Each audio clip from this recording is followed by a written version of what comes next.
Do you want to dance?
Do you want to dance?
Do you want to dance?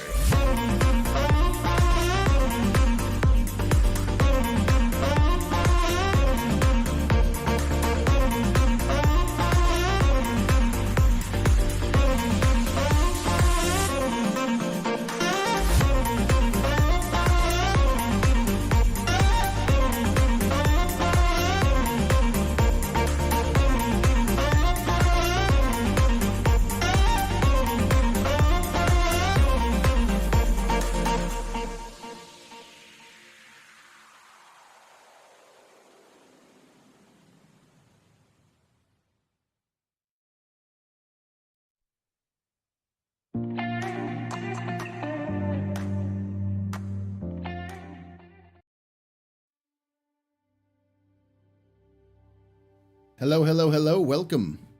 Welcome one and all to the AstroPub. Let me add the little marker here.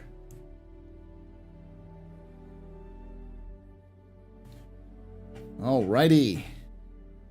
Let's get started. Let's get to the bar first. I need to unzoom myself a little bit. There we go. Welcome to IAE 2952. This is day 2 of the IAE. Things are going to get a little crowded on the video spectrum over the next couple of days, but, you know, plenty of content for you to consume. And, of course, joining us live every day, starting tomorrow at about 1 p.m. Eastern. Hopefully I can keep that up. I might have to push it back to 2 p.m. Eastern or 3 p.m. Eastern, depending on what it is. It's just this, with this going on, plus Dark Tide, plus Captain's Table, plus a bunch of other things. So we'll be bringing over to that. Yeah, and let me start up that giveaway for those of you who are here on Twitch. I can't do it on YouTube yet, sadly. I'll have to figure out a way to do it on both platforms soon. But we're going to do a C8X game package.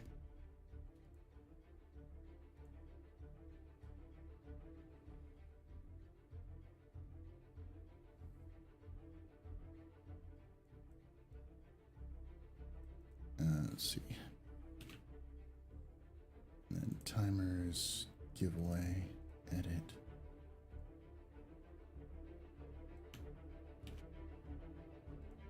Boom. Command. Both are good. All right, there we go. Hey, Astro, long time no see. Keep up the great work. Thank you for watching Second Impact.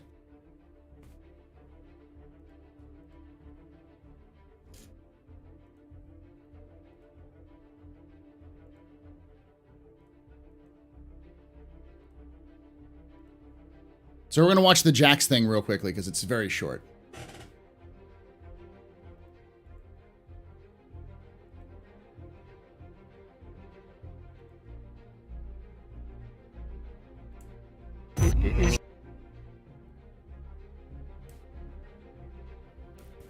Yeah.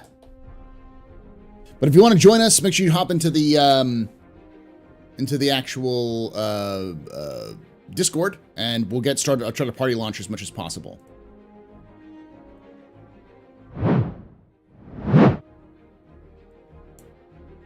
Is it on? I don't know. Yeah, guys!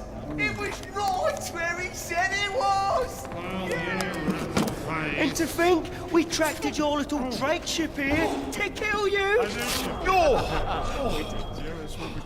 Oh, guys, I do know my way around an 890, and since your hideout's a derelict Origin super yacht, I may as well take advantage, so... Come on, Jax! Stay for a treat! It's kind of you, really. It is kind, but I've got to get back to Stanton, so I'll just say bye-bye. We'd love to have you for dinner! What did I say? Ah, cannibals.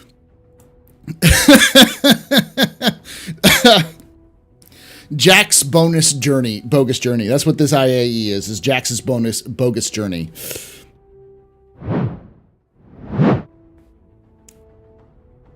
Who did someone raid?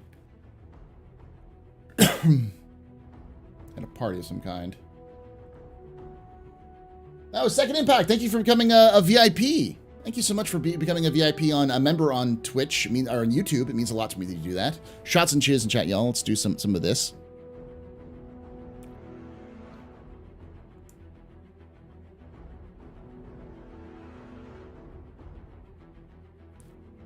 That was really well. Like those were some really well animated stuff. Like here, let me show you one again, and I'll kind of walk through it a little bit so you can see what I mean. Yeah, let's refer to that. So. Is it on? I don't know. Yeah, guys! It was right where he said it was! You see that animation? The acting is pretty good, and that animation, like the facial animation, is actually really good. Oh, I didn't even notice that. Follow, subscribe, donate, and then these little like reactions, like it's a Facebook Live or an Instagram Live or something like that. And to think, we tracked your little Drake ship here to kill you! And eat you. Oh, guys, I do know my way around an 890, and since your hideout's a derelict Origin super yacht, I may as well take advantage, so... Come on, Jax! Stay for a treat! Look at that facial animations. But I've got to get back to Stanton, so I'll just say bye-bye. We'd love to have you for dinner!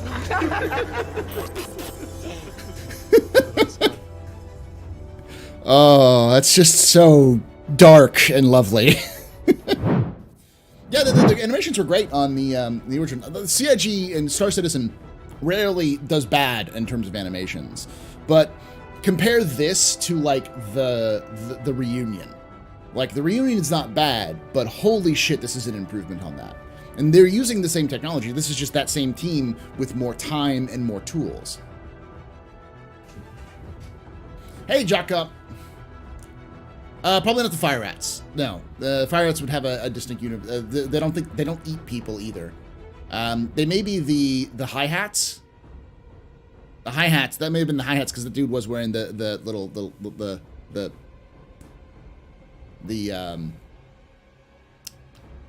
top hats. The top hat.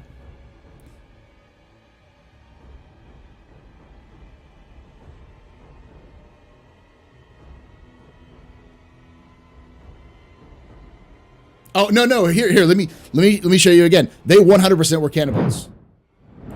Look at the closed captions here. And to think we tracked your little Drake ship here to kill you. And eat you. And look at the background. Right here. There's definitely someone they're going to eat.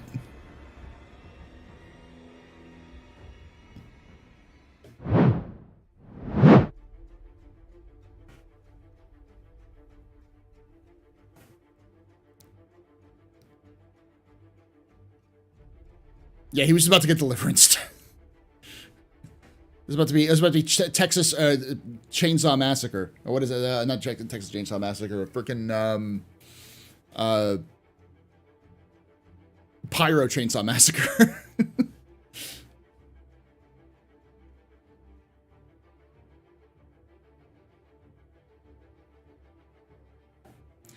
Space cannibalism? Yes. Full cannibal mode? Yes.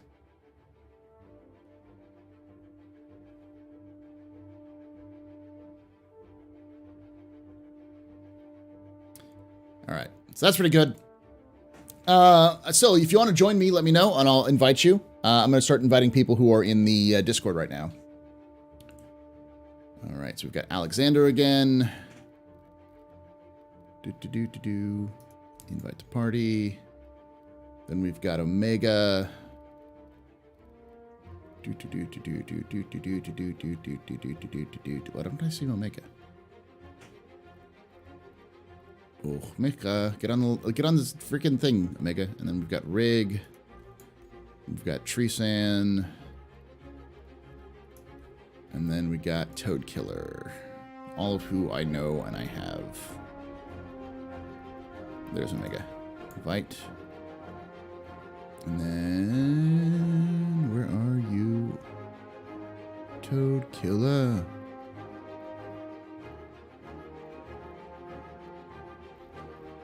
More people getting on now, so just let me know and I'll send you stuff. Okay, you're pulling the game. Eat the rich, literally. Ravagers? Possibly?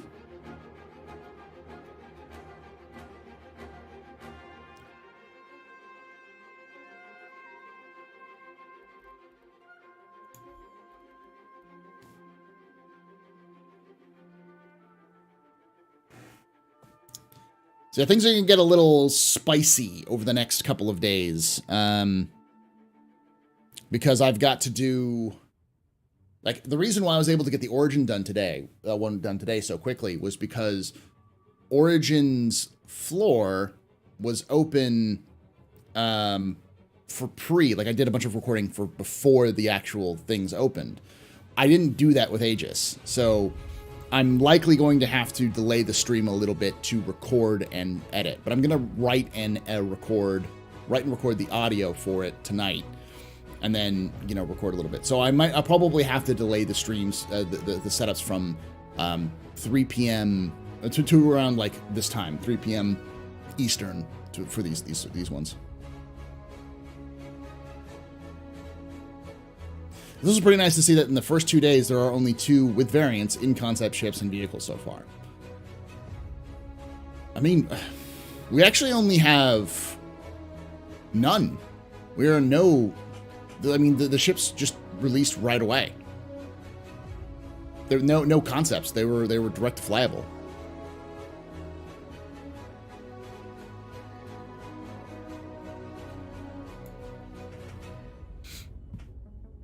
Oh yeah, yeah, technically, there's Kraken in the G12, but was the X1 not available either?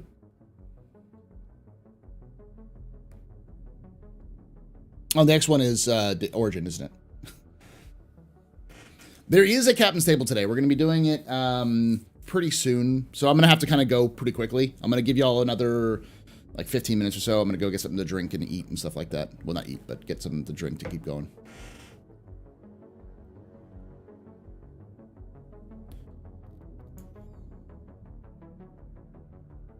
The stainless exterior for 609, nice.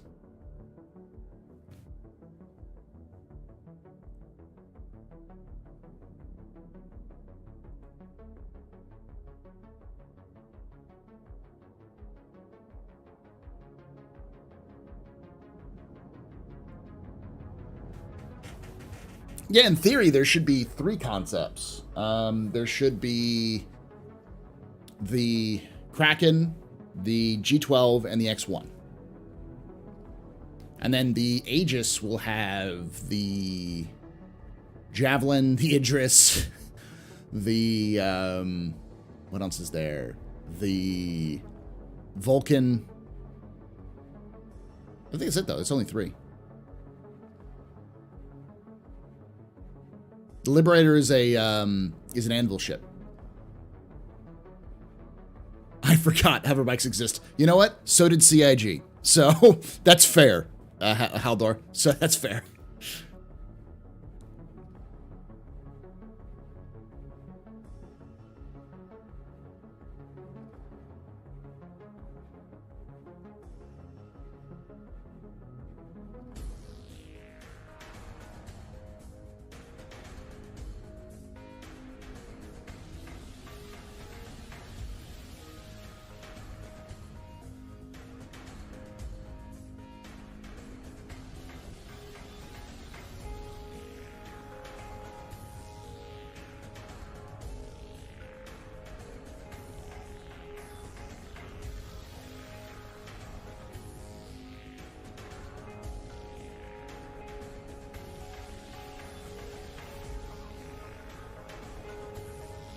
There we go.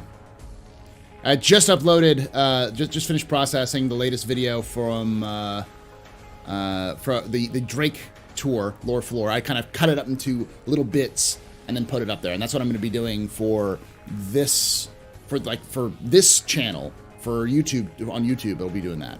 So.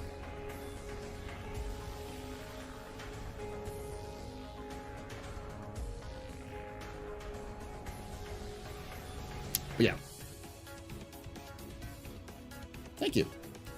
I've been trying to make it a little bit more. I've got a bunch of, thanks to my wife and my family, I've got a couple of different types of vests, and I've got a couple of different shirts, and I've been losing weight so I can get into my older ones too, so.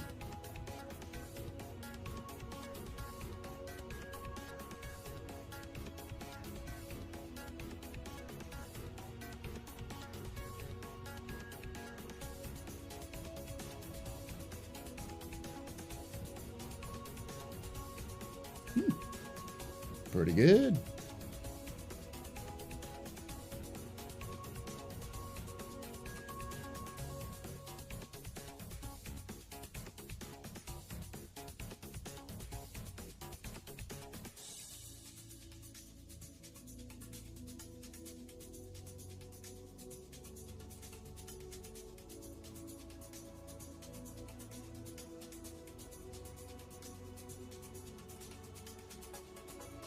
What will you do for insulation when the cold winter sets in?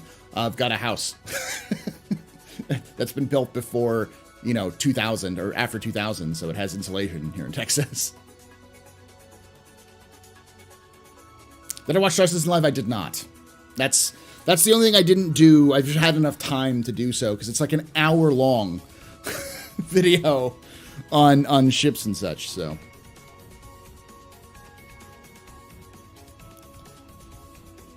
I don't have time to watch an hour-long live pre-recorded video. I have to make an hour-long live pre-recorded video.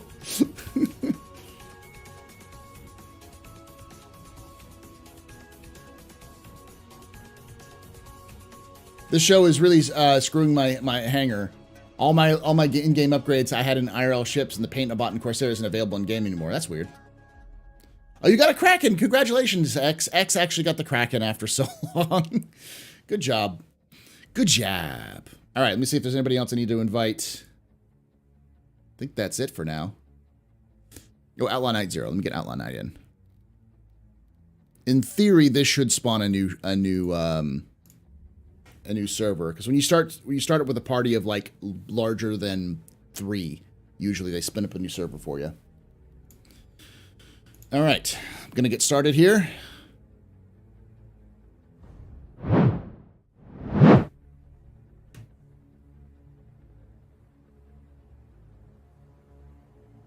Gonna make sure everything's good. Turn on the sound effects for now, and then we'll turn it off here in a moment.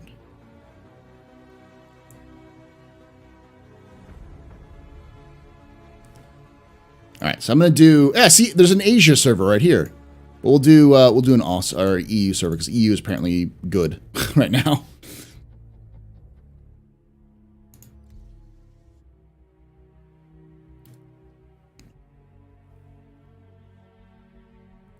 All right, I launched it.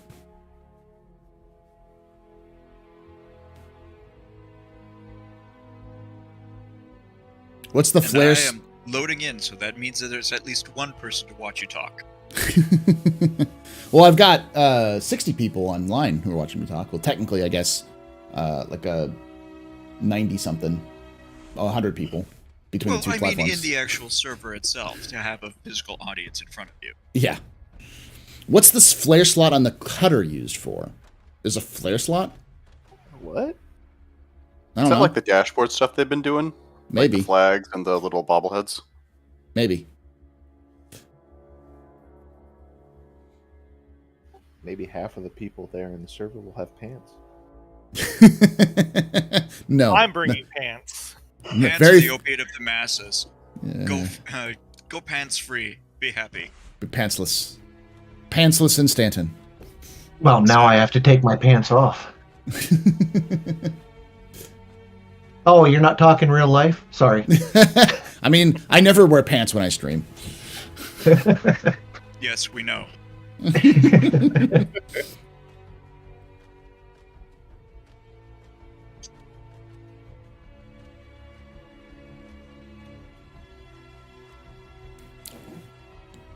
So this is the one of the flare slot on is on all ships. It's for the bobblehead and figure flags. Oh, okay, cool. I didn't know you could put the flags on your ships.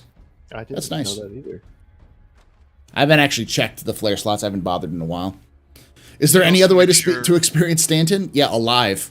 Because if you're pantsless in Stanton, you're probably gonna die. There's very few places that will let you survive without pants in Stanton.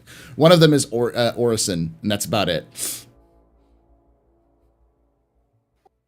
Hurston. So there's 2. That's true, Hurston. I guess you can do it in Area 18 as well. You can take away my space. Hold up, be right back. For a very brief period of time. You can take away my space lasers, No PPUs. but you can never, Never. ever Ever. take away my space game.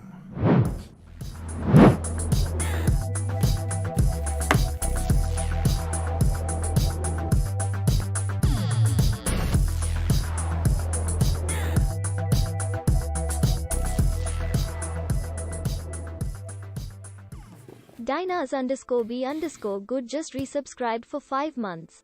Thank you so much for NSB for that 5 months of support. You are a very important pupper, very impressive pisser, very needed pedestrian. This is your fault. You're the reason why I drink at night. Shots and cheers in chat, y'all. Shots and cheers. Let's get some beers up in here. I'm running an ad real quick if I can. Yes. Just to keep that off.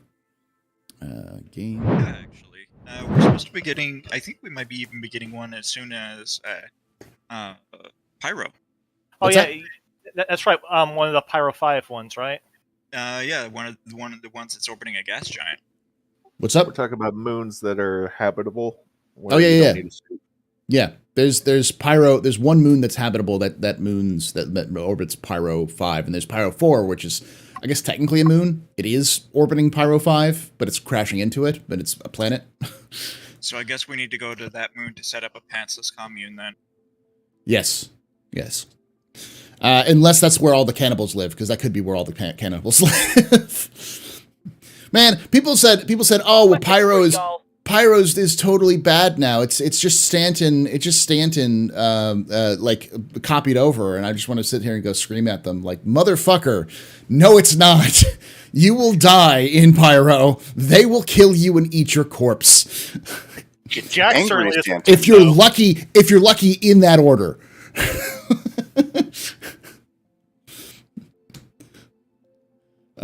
Not to mention the freaking cults which worship the goddamn sun. Probably in a blood feud with the cannibals, no less. Yeah. The cannibals want to eat the guy, and then the cultists want to worship the guy, and then the cannibals are like, well, we'll eat you, and then the cultists are like, no, we'll eat you first. And then you got the overlords back there like free real estate. Yes, exactly. Then sometimes you just get shot because you're there, because the overlords are there, and they'll do it because they think they think you're bad, you know. And go ahead. Let's not even get started on the secret Hello Kitty cult that somehow managed to survive the past 1,000 years and go in a very strange direction. The one thing I do love about the whole thing is that I always, like, a lot of people I've been saying, it's like, this is ridiculous. Star Citizen is getting too ridiculous. It's not, it ruins my immersion. And I just want to sit there and go, fuck you, dude. Immersion. Like, do you think the world is so serious? There are people who worship some weird fucking shit in like, there's some weird shit in our real modern life today, let alone historically. Just embrace the weird shit. Embrace the weird shit. Like, Star Citizen has the disadvantage that it has to be believable. Real life doesn't.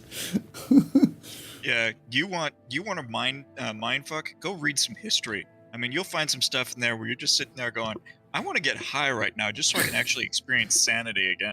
Are you kidding me? They fought over what? They believe there's a demon that has what in its butthole? What are we talking about? You know? Don't forget Pony Bros. Is this supposed to be a group that's trying to eliminate the pirates in Pyro? Do they have a base there? Yeah, the Citizens for Pyro. They're a gang.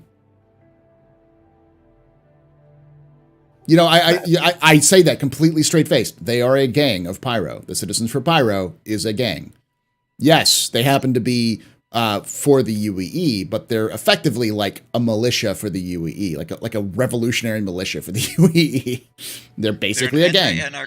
They're an anti-anarchist commune that works to establish civility in the Pyro sphere. With guns. They're like the opposite of a rebel without a cause. Yes.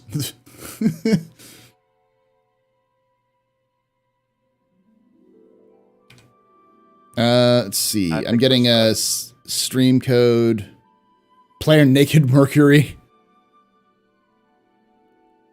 I think we're getting there. Let me do an R.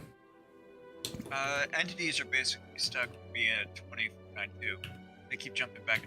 I think the server is going to drop our connection. At least for me. How about anybody else?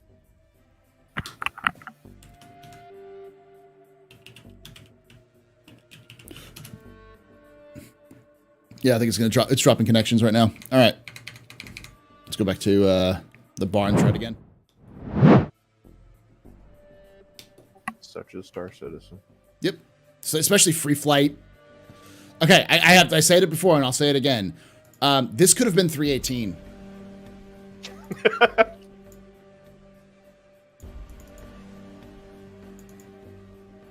That would have been horrible. If it was 318, it just wouldn't have worked. We wouldn't have even loaded in. No, we would have loaded in. We would have just all died. Instantly. We would have been walking around on the actual star of Stanton itself.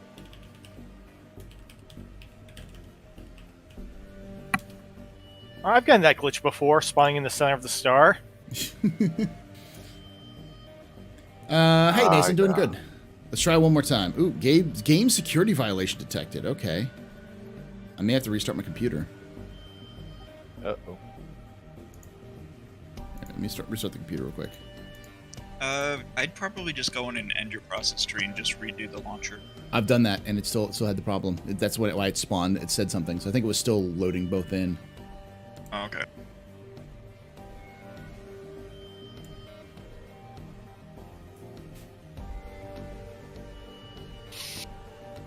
Had this been 318, it would have been horrible with burning and rashes. Yes. It was the right decision to push 318 back. Even if 318 was available, like they felt that they could get it done by this time, this is a good idea. When 318 drops, there will be much weeping and gnashing of teeth. Yes. It's also important to remember that 318 is still not in PTU. It's still not even in Evocati.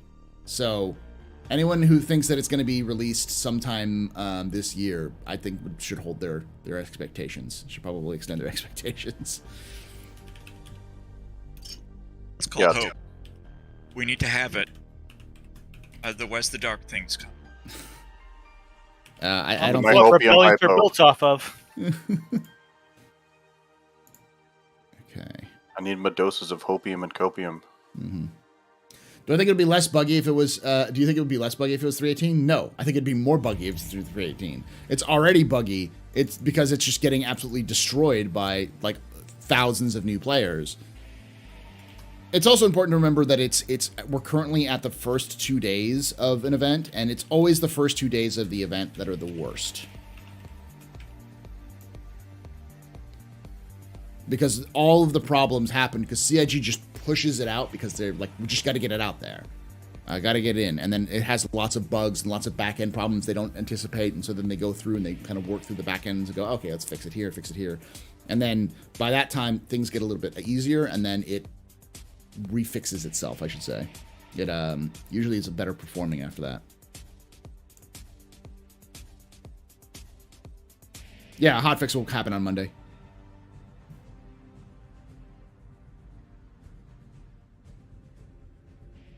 It's certainly bad, so agreed. A few days, I will try again. I mean, I will say this. If this is the worst Star Citizen will almost always be, is free flights. So if you're playing the game, you're like, if you've never played the game before and you're playing it now and you're like, I'm enjoying this, but there's little bugs. Literally, there's not this many bugs on average when the game plays usually.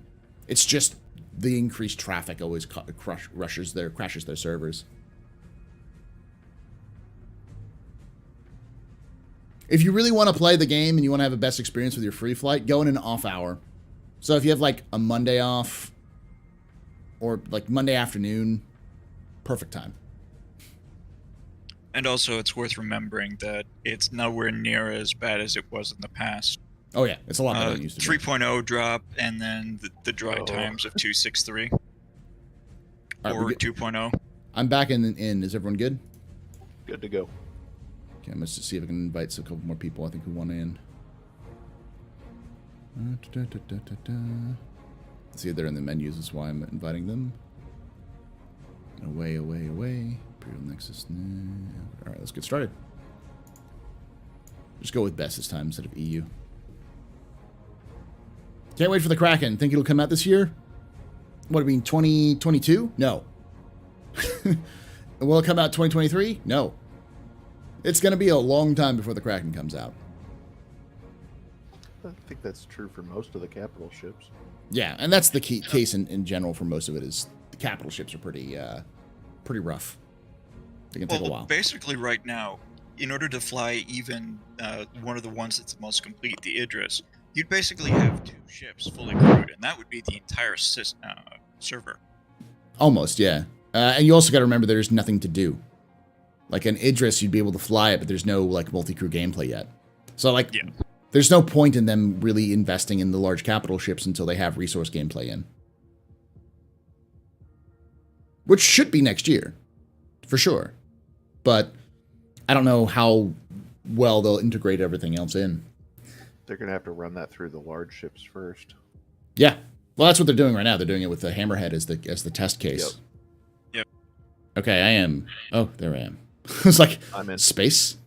Why am I in space? Because it's the final frontier. Oh, this server seems pretty okay.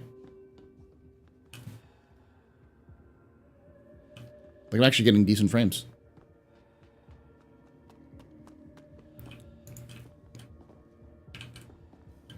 Remember Theaters of War? Pepper Farm certainly does. I'm looking forward to playing the Kraken together when we are in retirement home. Yeah, when I'm old and senile. Or when I've transferred my consciousness into a robot body. You could be both. You could be both in a robot body and old and senile.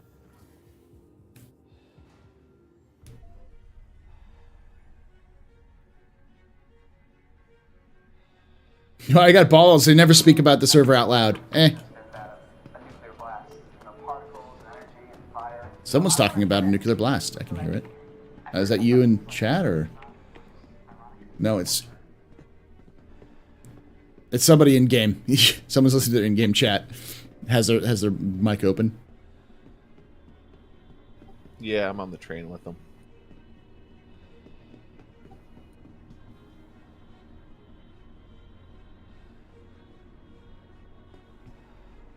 Also say hello to Edgelord for me. Drycon's not here.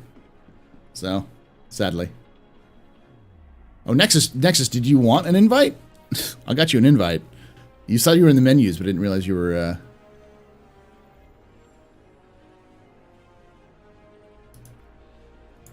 There we go. Yeah, we didn't get spun into a new server. It's already saying 101 of 110. That's fine. It's pretty good performance for a heavy server. They don't seem to have as many Warbond CCUs. Is this normal? They've definitely decreased the number of Warbond CCUs. Usually there's only one per day. One per day, and I think they still have that many. There's one per day. They usually have a big one. But as X will tell you, they really decreased the Warbond, like the easy to reach CCU stuff. Right through the side of the chart.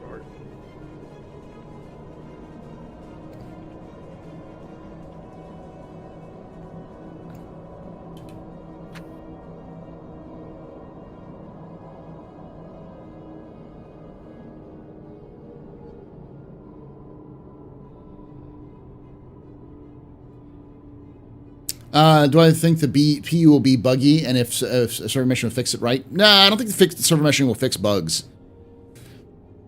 Server meshing... Cloud sims of like this little layer of clouds to get like nice parallax of the cameras moving. Okay.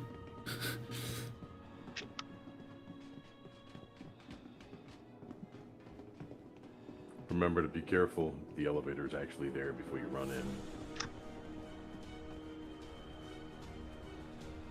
Oh, is that happening again?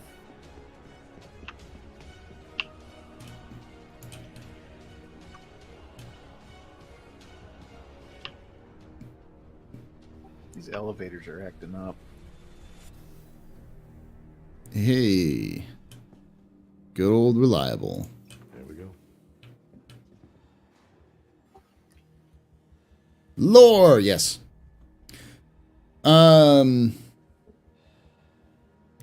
Quality Street, all strawberry delight bag is awesome, by the way.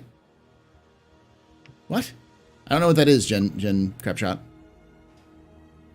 Anvil makes the Arrow, Origin makes 890, but who makes the Defender and the Merchantman? That would be the Banu Suli. It's Banu Ship Suli is what they are. They don't have a name other than Banu Ship Suli. Like, it's complicated, and we'll talk about it when we get into Alien Day, but the Banu do not have traditional like companies as we'd think. They don't even have like mega corporations. They have these things called Sulis, which are kind of very... We've got a lot of variety. Take your time and have a look. Quick buy. Yep. The purchases are bugged. An error occurred. Yeah. Let me know if there's anything I can help you with.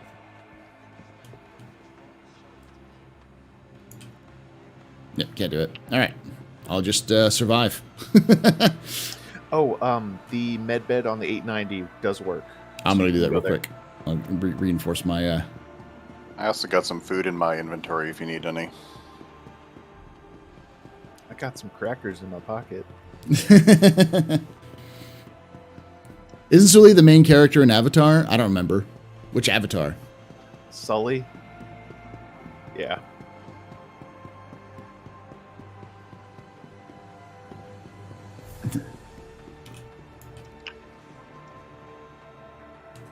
I guess in Star Citizen, their rep is high enough they could run a luxury touring corporate or escort focus on the org to mitigate the cost. What are you talking about there, Space Goat? Largely, that is my conclusion. They can only be part of an organization's fleet and not a sole dependent manufacturer. What, Matt, I guess you and Space Goat are talking, Matt. I don't know what you're talking about.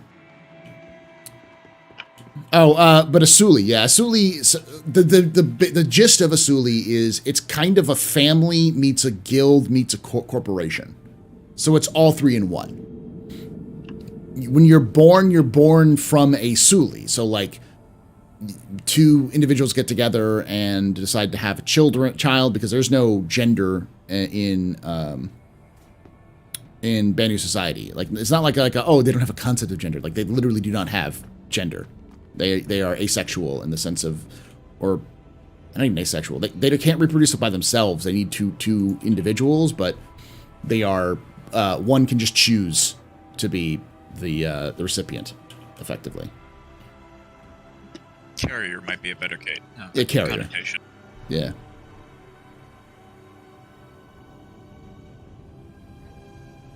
It's not the hangar. Yeah, it's hangar access because it's.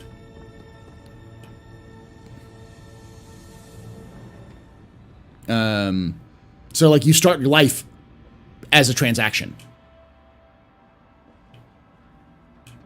in Banu society, and then once there you get raised by a rearing Sully, which might be a completely different Sully, and you may have from a rearing Sully you may go to a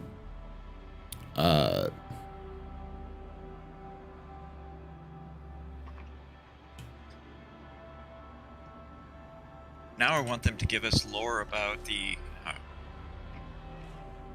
original Sully that developed the Merchantman and the Defender, and then sort of the mess of the clusterfuck of when that initial Sully disbanded, and then who got control of the blueprints and such to make the ship going forward.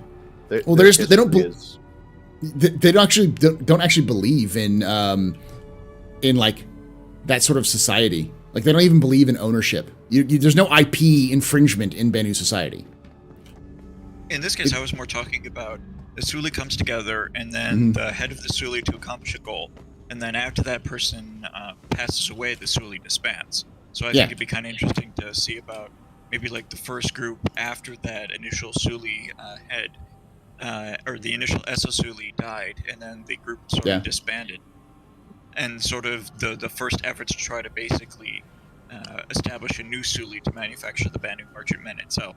Well, it's not like the Merchantman. It's not like it's not like like they lost the idea of how to build it. Like they still had the idea of how to build it. It was just a because just the SO Sully died, so the new SO Sully would take over and then kind of go from there. But so that would be more an exception rather than the rule, then, given that the standard protocol is the SO Sully dies and then the Sully disband. Yeah, but most Sullys then reform under a new SO Sully. So very rarely do old Sullys like Sully will disband, but then a new Sully will be formed by the most ranking Sully, but it'll allow for other people to leave. If they can. But if you, like for instance, if you still owed money to that Sully, because as I was saying, you go to a rearing Sully, you go from a rearing Sully to like an education Sully, and then education Sully figure out what you're good at, and they'll like sell you literally to the right company, and then you work off your debt from that company, which takes about 14-15 years. But the average lifespan of a Banu I thought was only 30 years, but I think that's because they average at about 30 is when they usually get out of their debt and then can start their own Sullys, or join another Sully if they want to. So, but your debt then is passed on to the new Sully. So usually the Sullys aren't like disbanded; they just more reform under a new Sully. They're basically clams and mussels. My theory is that they're sentient coral. because they look like coral. All right, more people without pants. Is everyone here? Is there nobody? No, we're not waiting on anybody. Oh, we're waiting on Alex and Nexus, but they'll be here shortly. I'm also coming down from the 890. I also need to top off. Yeah. Let me turn off the music here as well.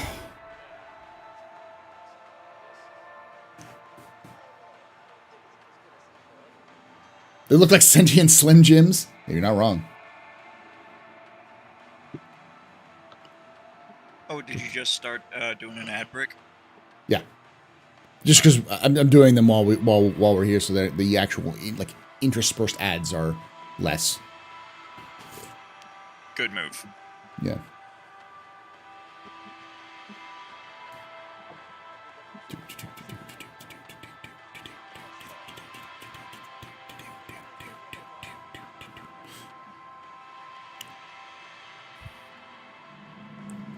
Hold on. You can take away my spaceship. Spaceship. You can take away my space suit. Suit. You can even take away my space lasers. No pew-pews. But you can never, ever Coral. Yeah. take away my space game.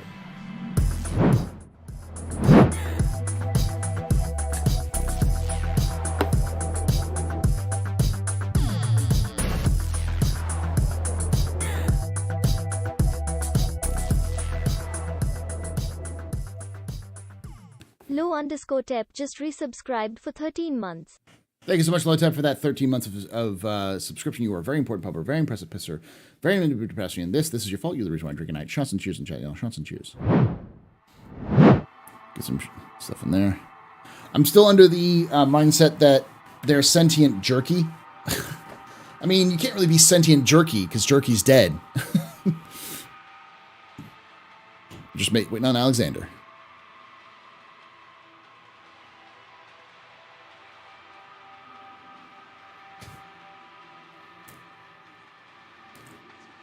Yeah, the next vendor is Aegis.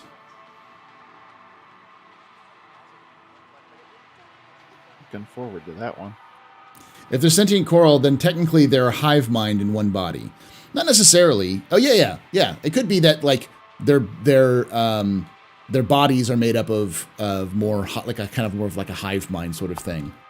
We don't really know a lot about their biology.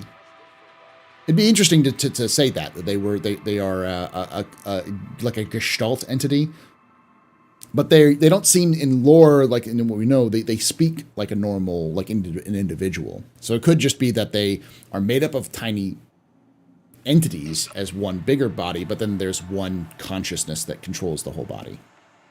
Or it could be that they have a common ancestor with what we would consider coral. Consider coral, yeah.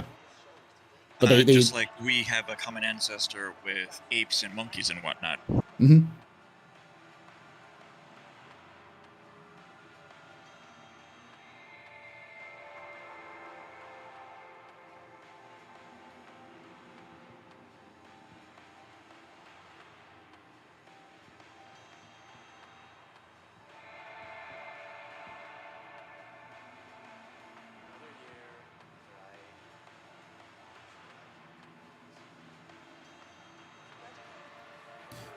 CIG Banu Biocore soon, please.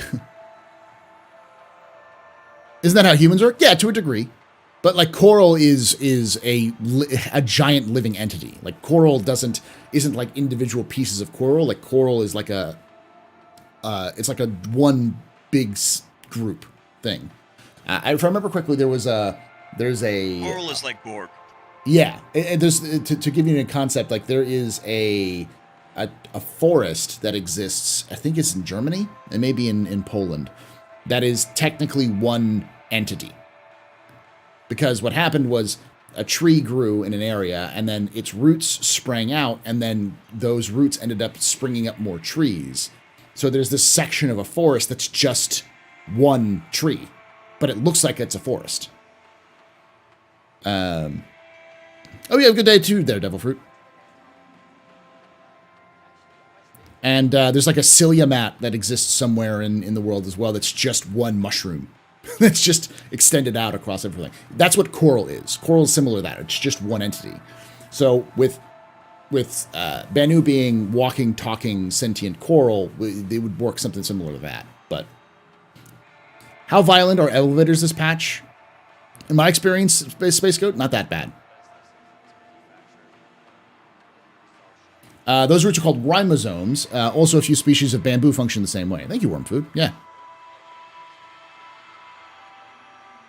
The tree you're speaking of is insane. Look it up. Yeah, it's pretty cool. Definitely check those out. You're a cool puppet.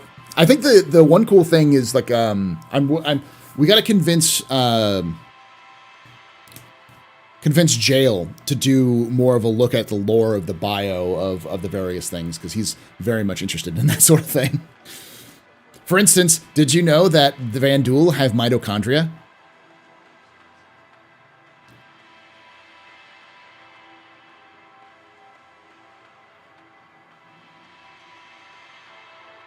Are there a bunch of other species in the galaxy that don't have mitochondria? We don't know, but that's the only species that we know that confirmed that has mitochondria. It's the powerhouse of the Scythe. For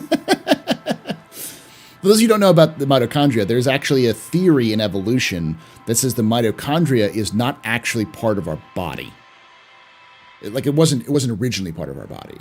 It served a separate purpose, and then eventually became, in cells, it was like a separate entity that eventually became part of the cell itself, if I remember correctly.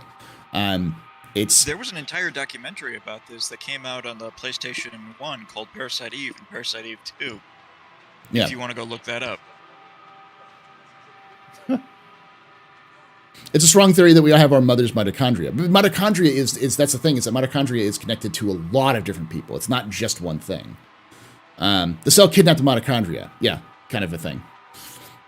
Because it's kidnapped it to make it work, But it wasn't just, this is not just human mitochondria. All mitochondria in life has the same thing.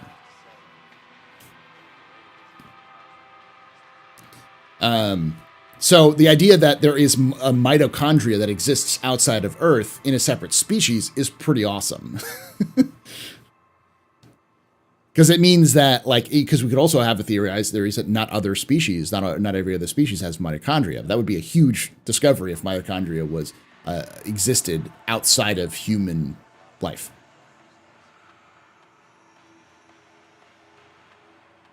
Sounds like a conspiracy theory. Mitochondria gate.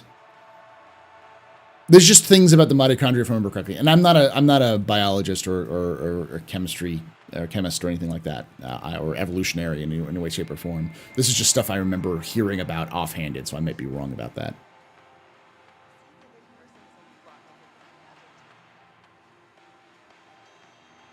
Toad Killer's almost here.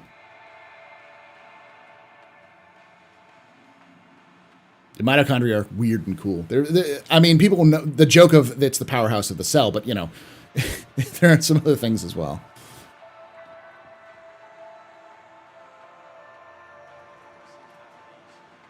You don't have to wait. I'll catch up. Glitched and died. Okay.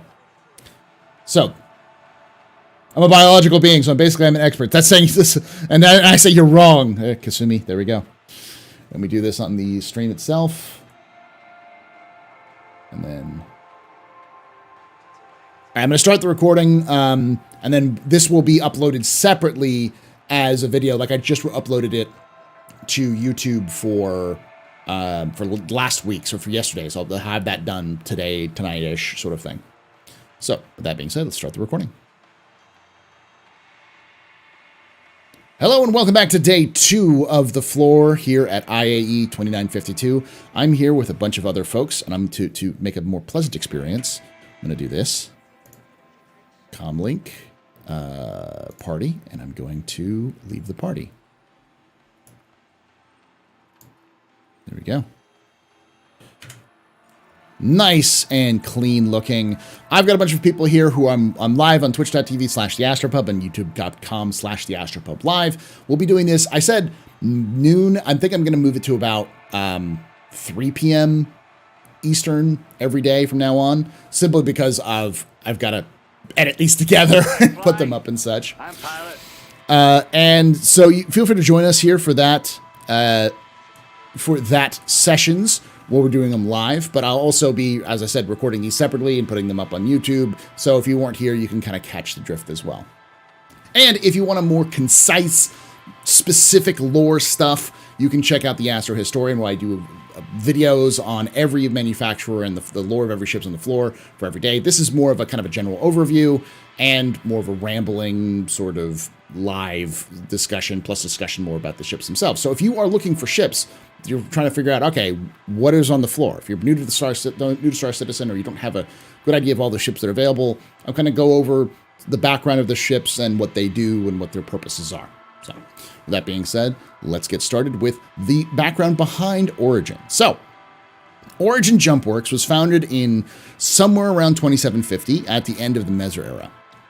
They got their start not as a manufacturer of ships, but of engines. They first made engines for large space yachts and the UEE military. So engines like the Javelin, the Javelin's engines are likely built by Origin. The Javelin and the Idris likely have their engines built by Origin. So, yeah, they built these high-class engines. But after about 10 years of them working, they ended up realizing that there was a big call for ships, personal transport ships that were needed. So they started building their own.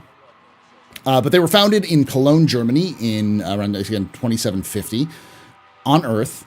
And since then have expanded to become a luxury manufacturer.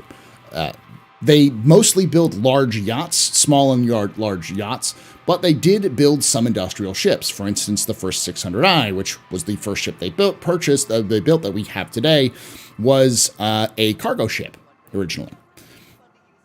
But in the late 29th century, they decided they were going to step into the personal ship market, and they did so with the 300i.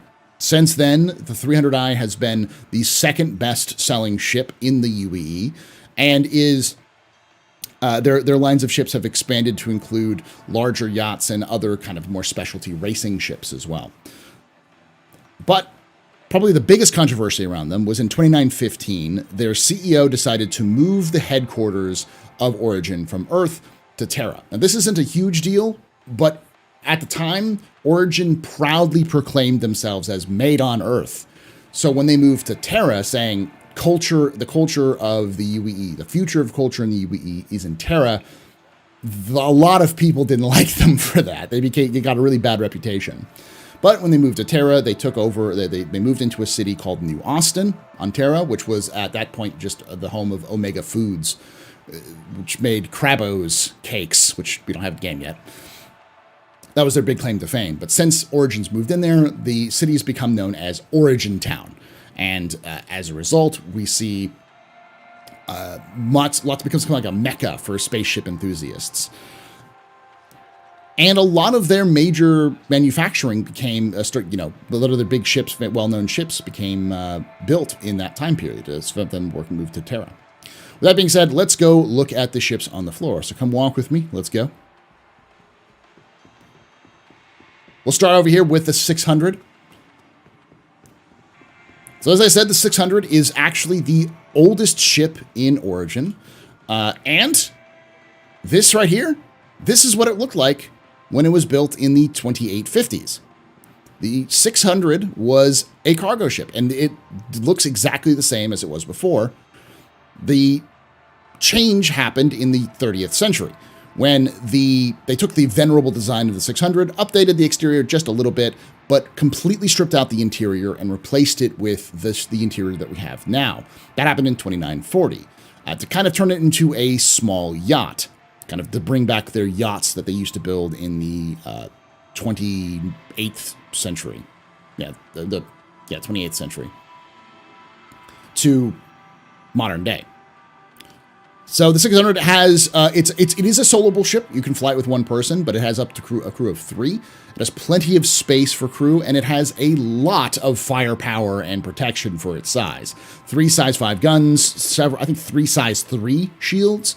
It's got some pretty hefty defenses, and some pretty beefy attacks. Plus, it's got a cargo bay. It's got an exploration. The exploration variant is very utilitarian, and it's going to undergo a rework here in the game in the next couple of years, probably the next year or two.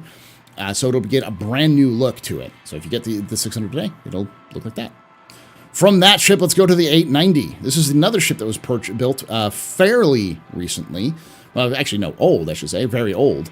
The 890 is the first ever mass-produced super yacht. Up until the 890, all yachts were built as conversions of either military ships or super yachts were built with conversions of military or civilian cargo ships were turned into super yachts. They didn't really build big ships. They did have space yachts, but they were usually small, about the same size as the 600. But they decided that they were going to build in like 2871, they said, we're going to build a flagship for Origin's fleet, and we're going to call it the 890 Jump. Problem was that the 890 wasn't built or even designed yet. So they spent the time they hired an industrial designer, not a normal person to choose to develop these ships, especially a luxury ship, who wanted the ship to look like it was as much a home on the water as it was in space, which gives it this unique kind of tiered, pointed design, much more like a naval ship than a spaceship. But it was also kind of controversial because this design was completely different from any other designs from the standard designs of yachts at the time. So it wouldn't fit any dry docks or anything else like that. So that extended the development time because they had to build in ways for it to dock normally with other traditional docking locations and so on and so forth. And as a result, because it had been announced well before it was actually ready, the press and its competitors just destroyed it. They called it the 890 Mirage. I think they said that did it 890 Jump out of existence, those sorts of things, because they thought it was a scam, effectively, or it was quietly canceled and they didn't heard anything about it. So, but in the late 29th century, they decided to pull out, they decided to show off the ship in a big flashy expose around Earth. They invited the press, and it was a huge splash. It made a huge deal, and everyone did a 180-degree turn and said, you know what? Hey, no, is this the future of space exploration? So it's a big yacht. It's used for pleasure cruises, pretty much. This is not really much utility out of the rich and famous, but because it is mass-produced, you can get a lot of these rather than having to custom build them yourselves, which has made them very popular. From this, let's head on over to the smallest of the ships and one of the more ships.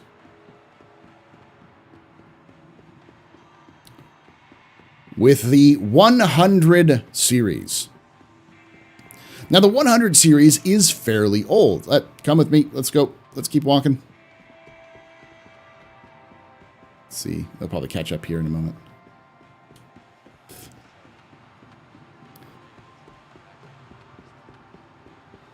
So I'm gonna sit here and you're desync. Yeah, I'll see. Y'all will pop into existence here in a moment. So the 100 series here. Yeah, I see y'all coming in. The 100 series is one of the older vessels originally. The 100 series was an experiment when the Origin JumpWorks teams decided that they needed to expand into personal spaceship markets beyond just the luxury market.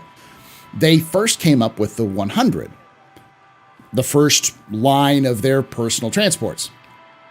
But it failed terribly. It was a major flop, but they learned a lot from the development of the 100 to develop the 200 and the 300, which was the X3 program. So the 100 started off as the X1 program, which now is confusing because there's the X1 Racer. So, Origin, and even in lore, Origin's naming conventions confuses everybody. So the 100 was shelved, but after the 300, the 200 and 300 did very well.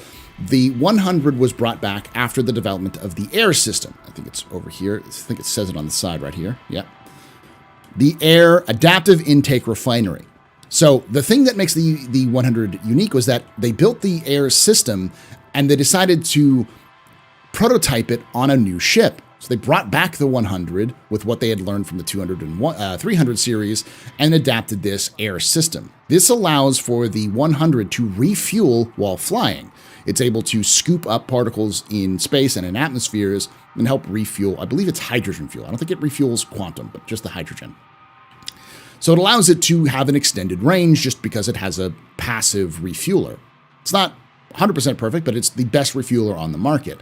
And with the 100 being the test bed for this new system, it is become a very popular ship for new starters. This is a starter ship, kind of a beginner ship.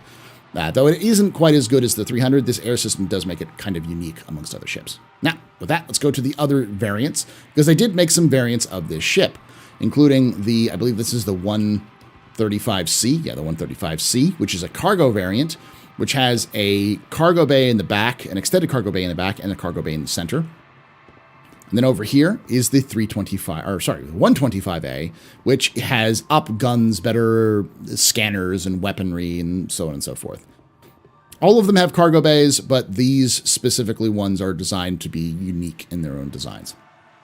All right. With that, let's head on over to check out more of Origin's line. Yes, got an audience, yes. Sup lively, sup lively.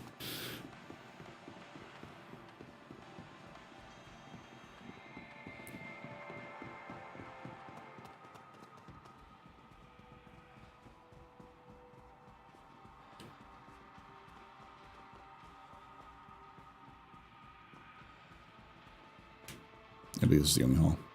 All right. Now we're going to talk about the darling of the Origin JumpWorks line, the 300 series. Now, I can't emphasize enough that the 300 series is a major departure from previous Origin ships, and it has become the standard by which a lot of modern Origin ships are built off of. So the 300 series has its history back to the X3 program. The X3 program was the program that was developed after the failure of the 100, specifically to really learn what they failed at learning with the 100. What went wrong and how can they improve upon it? So in the late 29th century, in the 2890s, the X3 program was completed, and they took the prototype X3 that they had built and came to a Terra Air and Space show and really showed it off for the first time.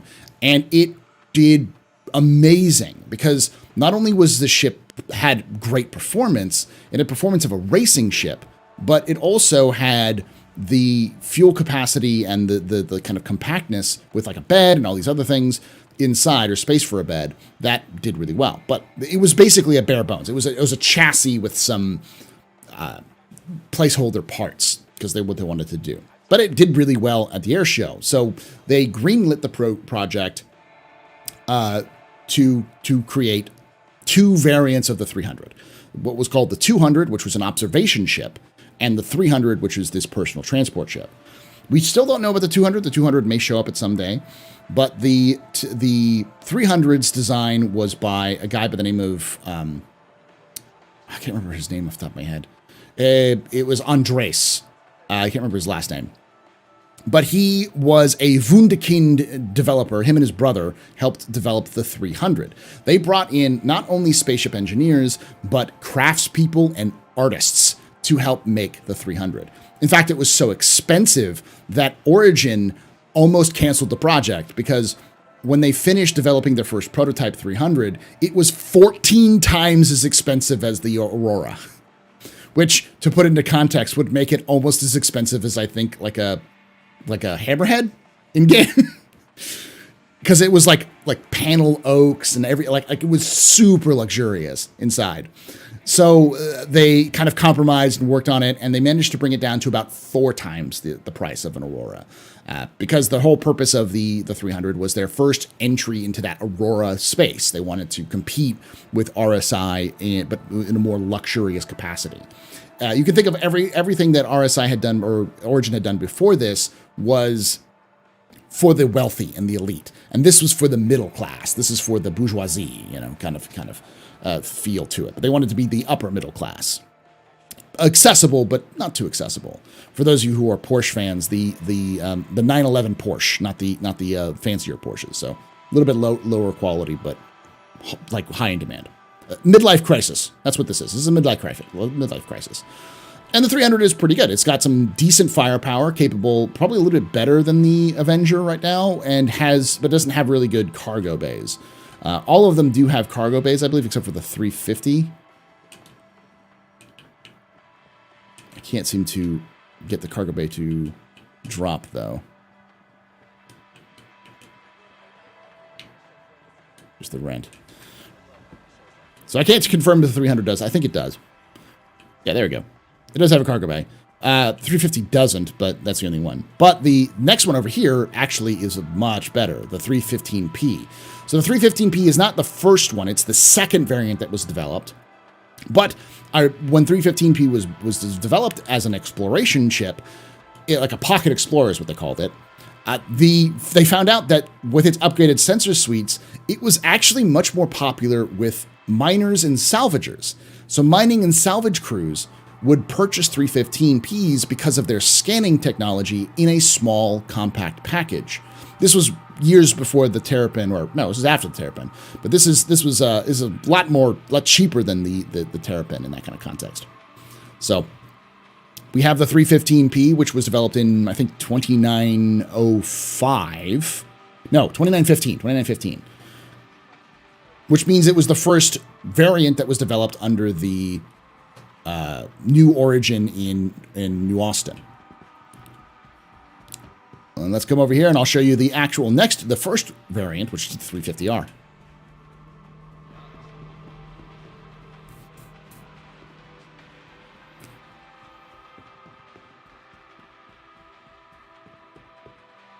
So this is the 350R. So the 350R was the first variant. It was built specifically for Origin's race team.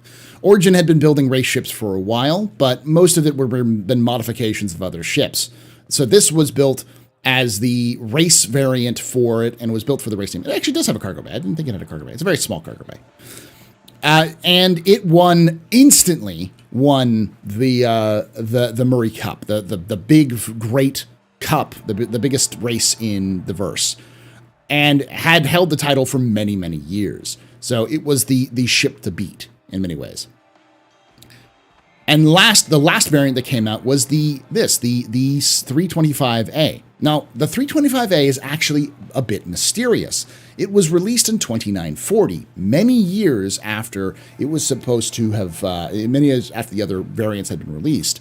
And when the 325A was released, it had signs that it was built to meet Navy standards of about 10 years beforehand.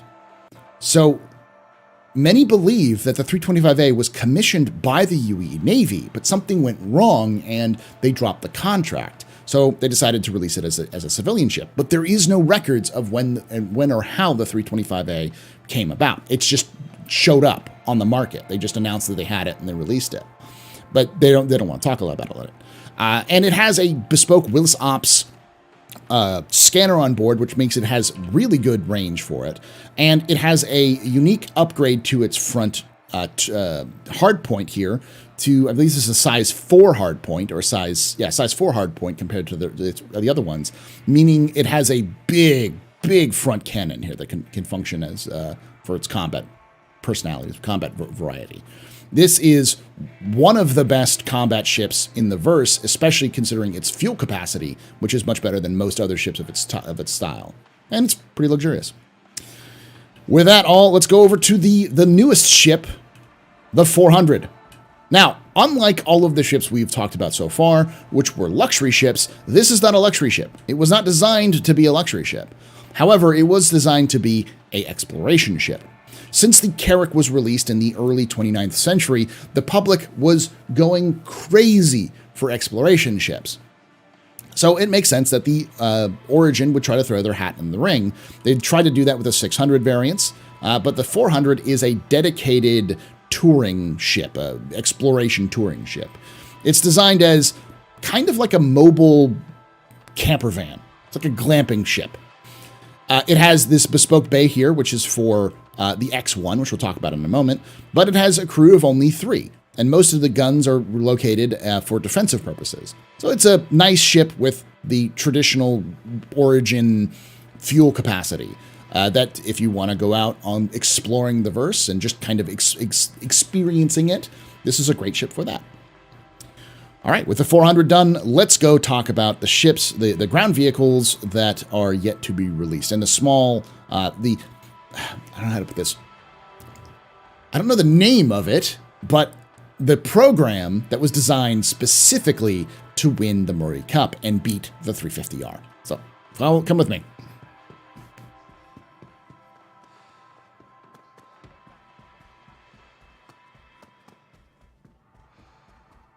That's the base Porsche.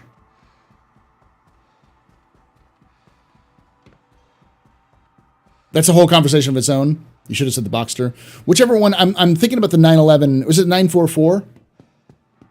The one that was like released in the 80s that like there's just absolute shit tons of.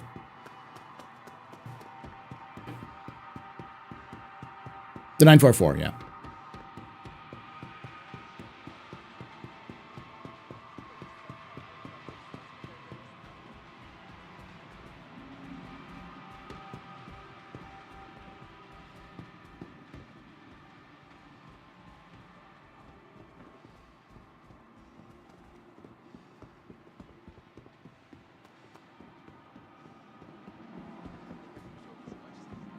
All right, so they don't have a name for the project, but I'm going to call it the Murray Cup project. So in 2917, in the 2910s, Origin was reorganizing itself, having moved to Terra, and what they found out that an entire factory floor on Terra was completely empty. They managed to optimize their manufacturing to move all of the variant line, the 315 variant line onto the same factory floor that the 300s were being made on.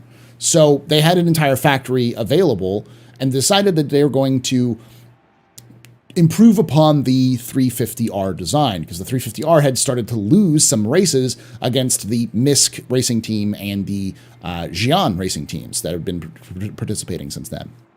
So this program was developed with 2 different teams in mind.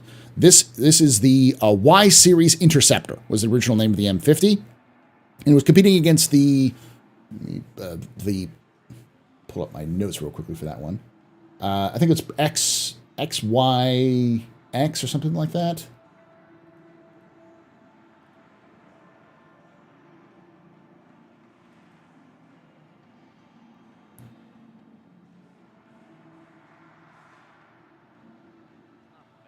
The XVB, Model XVB. So we had the Y Series Interceptor and the Model XVB. So the Y Series Interceptor, which was the M50, ended up winning out in this competition because it was just better and had better modularity. Though they were almost the same in terms of the two models. They both were better than the 350R. They both had great capacities, but the M50 could hold guns a little bit better, had a little bit more guns. And its engine capacity in the back, you can actually swap out the engines for other engines for upgrades. And so the Origin decided to go with the Y Series Interceptor as their replacement. Now, the M50 had some controversy because the M50 was designed and it was shown off at IAE 2917, and it's for release the next year.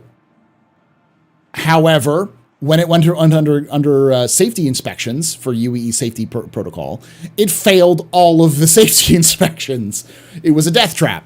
So they had to delay it until 2920 to release it. And even then, they released it to the public market before the race team could get a hold of it, even though it was built specifically for the race team. So between 2920 and 2923, Origin lost the Murray Cup because they had to use old update. They had to continually update the 350R, which wasn't doing so well, even though they had literally the best racing ship in the verse. So, but by 2923, it actually won. It was introduced for Origins Racing Team and actually won. But it had some struggles on there. But around the same time, what was it called? The Keller's Run happened, where Dean Keller caused a ruckus on Spider and ended up a multi-system chase over several days, which was a giant embarrassment to the UAE. And one of the people that Dean Keller managed to kill was a man by the name of a special agent in charge, Bronson. Now, Bronson had updated and souped up his Avenger to be more of a tackle ship, to be able to chase down fleeing individuals. And he was able to be the only advocacy agent who could keep up with the updated and modified Hornet that Keller was using, but Dean Keller ended up killing him in the line of duty. So with the reality that they couldn't keep up with these criminals with their souped up ships, the advocacy and the military came together and purchased M50s to use as interceptors. They purchased 144 interceptors, M50s, and continue to purchase them today. Now, these ships are used by a special organization, a special group of advocacy agents known as Bronson's Bolts, and they are deployed to very specific locations where high crime is happening, especially criminal activity like smuggling and human trafficking and other things like that, where they have ships that they know that criminals have ships that can go faster than their Avengers. So they have purchased the M50s. So there are some M50s you'll see in the verse. And if you see an M50 advocacy M50, it is 100% a Bronson Bolt, which means that they are the elite of the advocacy. They are very good at intercepting and taking down criminals. But the model XVB did not go anywhere, actually. Even though it lost, it became the 85X, which we'll come over here and learn about.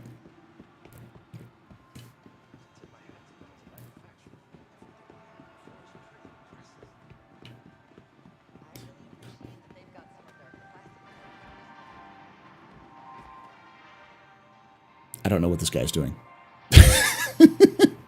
All right, the 85X. So the 85X is the Model XVB.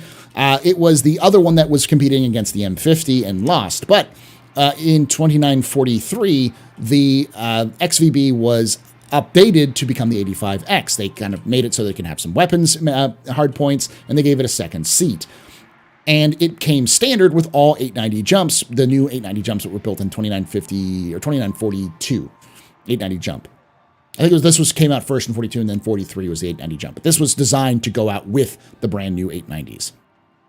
So that is what you have on all 890s today. And so effectively, the 85X is a race class ship, which is very, very fast. It's faster than and more maneuverable theory than any other ship other than the M50, similar to the M50, but in a two-person, design. So, with all those ships, let's look at what is come further, which is all the ground vehicles from Origin. Come with me.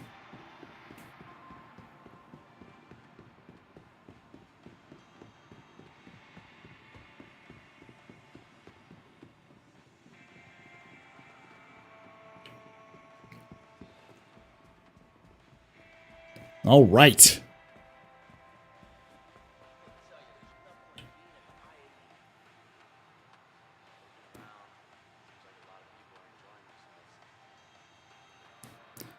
This is the X1.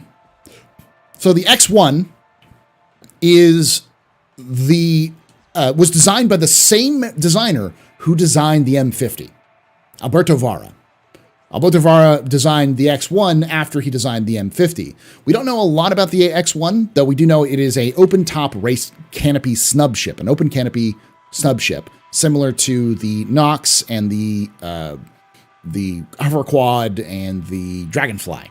It's designed as a racing ship, specifically, and the 400 is designed with this in mind. So the 400s has a bespoke garage just for the X1. But it is still in development. We still have not seen it out in the game yet. But it is just a nice little speeder that can work in space and on ground. All right. Let's move over here to the other ground vehicle.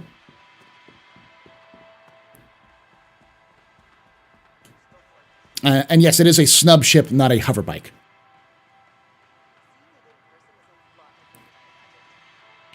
This is the G12. Now, the G12 is a closed canopy explorer rover.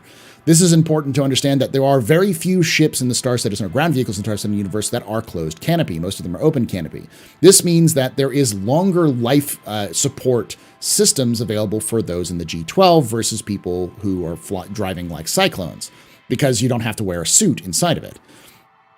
This was very popular with the UEE military, who actually commissions Origin to build their own version for the military. So they built the G12R, which is like a racing variant of the G12, which I think is just the only one we have. And then the other one is the G12A. The G12A is the one we see here, which has the missiles on board. These are designed as VIP transports and have some anti-air defense missiles on board to protect themselves from air threats. Though you can also use the missiles to attack other targets if you need to. All right, and that's let's get over the middle. That is the lore tour for the floor tour for Origin here on IAE. Thank you all for joining us. And for those of you who are watching at home, thank you for joining us. If you're watching this after the fact, make sure you join us live every day of the floor here at IAE at 3 p.m. Eastern, where we'll be talking about whatever, all the ships on the floor, the lore, a little bit of the background on the ships, and of course, the what they are, so you can get a better idea. And if you enjoyed this, make sure if you're watching this home, hit the like button, subscribe, because we'll be doing this all the time, and you can keep up on these on you want. And yeah, like I say every time, hope to see you someday in the black.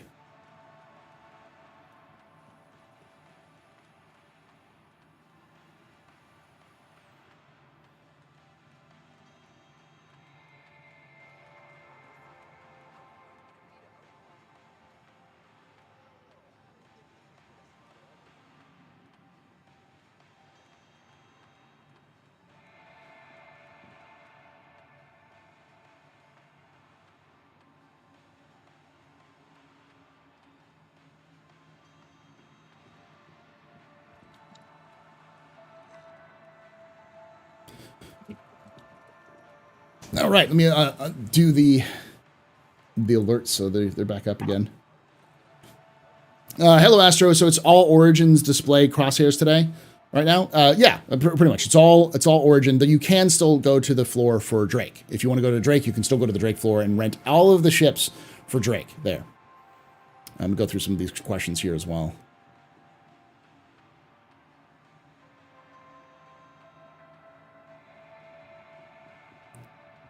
Isn't Origin Jumpworks a German company? Yes, it is Origin Jumpworks GmbH. That's why, but they are actually no longer a German company. They are now a Terran company. But they were in Origin. They were founded in Cologne, Germany, on the banks of the Rhine. So for those of you Germans, both the Rhine and Germany exist in the future. You can take away my spaceship. 1 second. You can take away my space suit. Suit. You can even take away my space lasers. No pew-pews. But you can never, ever take away my space game.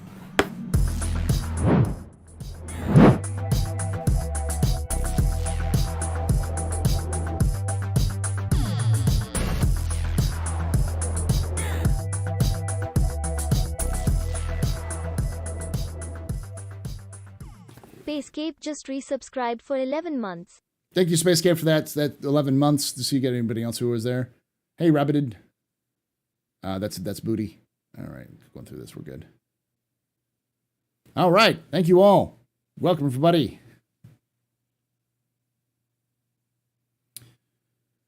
Thank you so much for that. You all very important puppers, very impressive pistons, very neat pedestrians. Y'all rock. Shots and cheers. Thank you so much for that. What was that? Spacescape, our Pacecape, for that 11 months. Whew.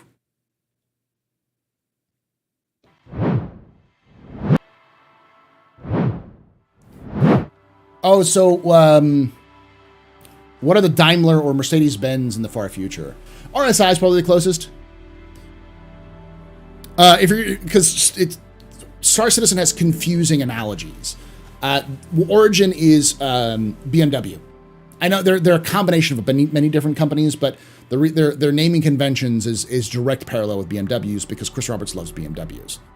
And an Origin is a reference to Chris Roberts' Origin company Origin that he used to work for. And then obviously Roberts Space Industries is a reference to Roberts himself, which is actually in lore. It is the inspiration is Weyland-Yutani. RSI is Star Citizen's version of Weyland-Yutani. Less corrupt, but Weyland-Yutani. Yeah. And then the closest things we have to like GM is actually Drake. Drake is like the GM analogy. And MISC is the Toyota analogy. Is anyone Umbrella Corps? Biotech? That'd be Rayari. Is there a Ferrari or Lamborghini style ships in Star Citizen? Not really. The closest we have is the kind of the F1 inspired Razor, which is a MISC ship. But again, that's not really Tesla, because Tesla is like high tech. Drake is not. Drake is low tech intentionally, but very outlaw rebel. Rayari did create the Boreal Stalker, yeah.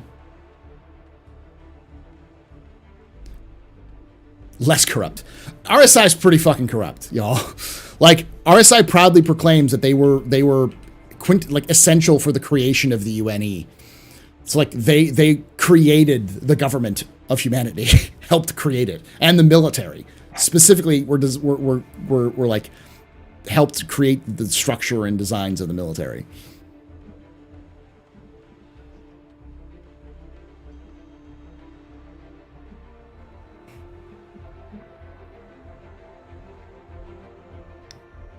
Still trying to build better worlds, as the motto of Weyland-Yutani goes. Yeah. Yes, not quantum drive, jump drive. They intentionally kneecap the jump drive development.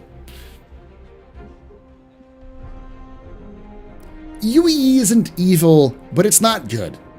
With lore, it's important to remember that, especially with CIG developers themselves, or the lore team themselves, they've been trying to intentionally make everything more muddled. The UEE is not an altruistic good group, but they are not an evil group. They do good things for the wrong reasons and evil things for the right reasons, for good reasons, and vice versa. They're a group of individuals who are not necessarily, who are complex. Like any actual government, exactly. Chaotic neutral, kind of.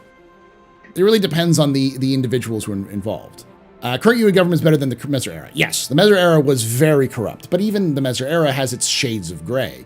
The first couple of Messers aren't necessarily bad. I'm going to close out the group here because I'm going to have to leave here. Thank you all for joining us, though. Because I'm going to have to set up. Had a blast. Thank you. Thank you, Paul. Have a good one. Have a good show. Yeah, thank you.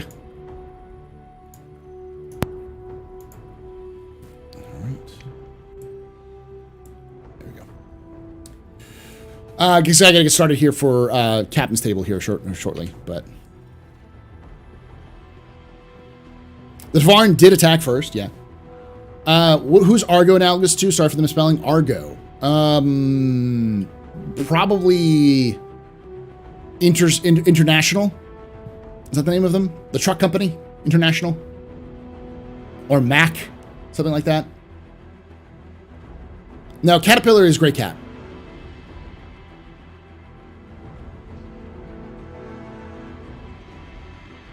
Grey Cat is definitely Caterpillar. It's 100% Grey Cat. Grey Cat is cat.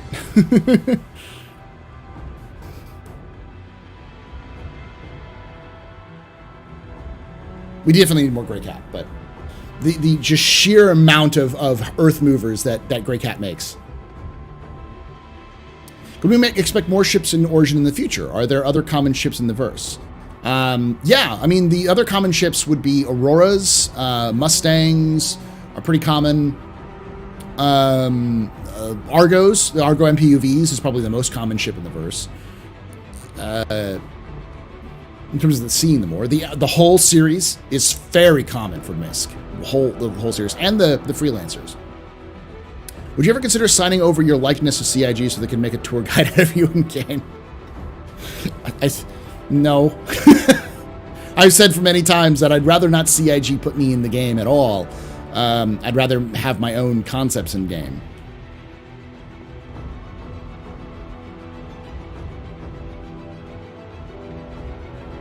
You can't sponsor with it. Hey, this is for free. This is a free stuff, so hopefully I can help you out with that. But Cat doesn't make racing vehicles, neither does Grey Cat.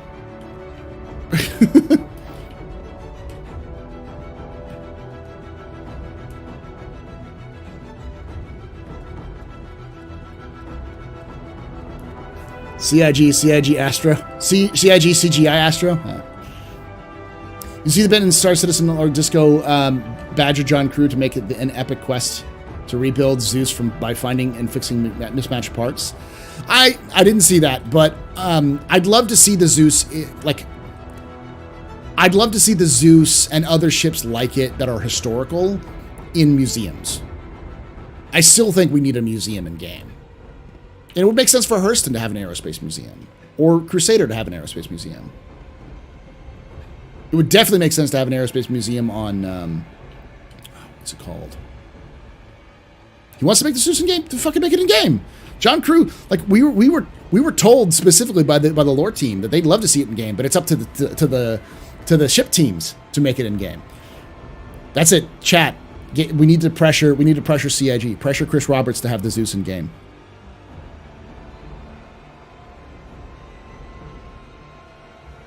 The Steve is not really a racing vehicle. It's a sport utility vehicle. It's like a Jeep. And the Ute is not a Jeep. The Ute is a 4x4. Steve? The STV. The Grey Cat STV. We call it Steve because it's STV.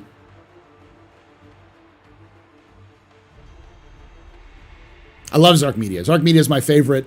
It's my guilty pleasure. I always try to promote Zark as much as I can. That group is fantastic. Them and Cosmonaut Magazine and Imperial Geographic. Fantastic groups. They're the kind of content that you don't see a lot, but they're like in lore, in fiction. They're trying to be as in fiction as possible and kind of in role play, but still make things interesting. Zark is great for that. With that, as a Zark as a what is it? Empire Tonight? Can't remember the name of it. They have a Empire Today. They do a kind of a whole like news show. Is there a ship not planned that exists in lore that you'd like to see in game? Yes, the Bearcat, the Aegis Bearcat. 100% the Aegis Bearcat. The Aegis Bearcat is the thing that lost to the Hawk, the Anvil Hawk. Is it like the Redeemer? No, it's more like the Hawk. Hubwire Galactic. Thank you. Thank God he left Hurston. The character of Zark left Hurston, because it's a terrible company to work for.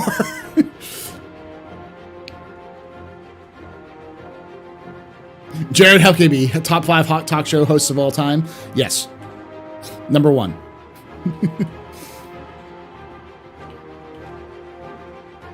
Is Zark a big team? They help out. You can join their Discord. They're always looking for people to help out. But I think there's at least 4 or 5 main people who like do voice acting and help write and film and everything.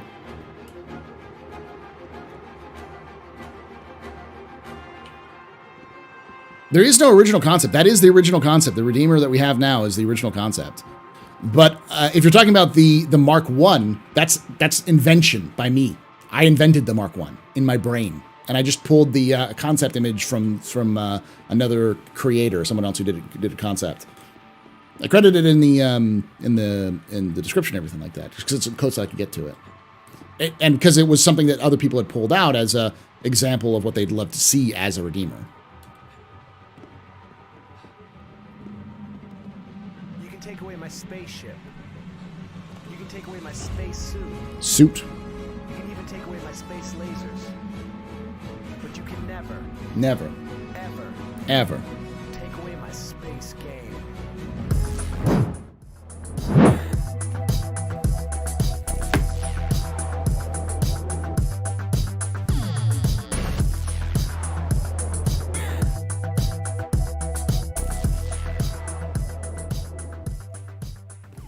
Sylvesto just resubscribed for 10 months. Thank you, Sylvesto, for that 10 months of support. You are a very important pupper, very impressive pisser, very new pedestrian. This is your fault. You're the reason why Dragon Knight. Shots and cheers in chat, y'all. Shots and cheers. There you go. All right, I'm going to pop out of the game for now. We're going to get started on the captain stable here in a moment.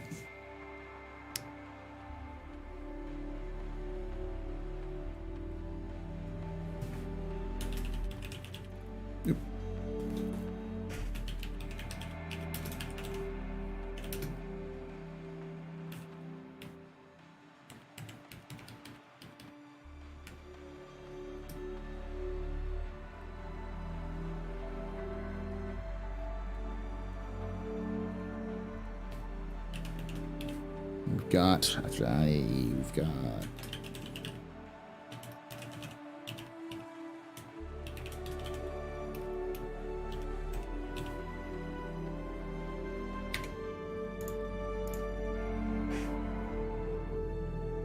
you for the tour. Always illuminate. Oh, thank you for watching. I don't remember the name of the vehicle, but there was a probe like mining installation that was supposed to come in game as well. Probe miner. No, but there's the Gray Cat, the Gray Cat.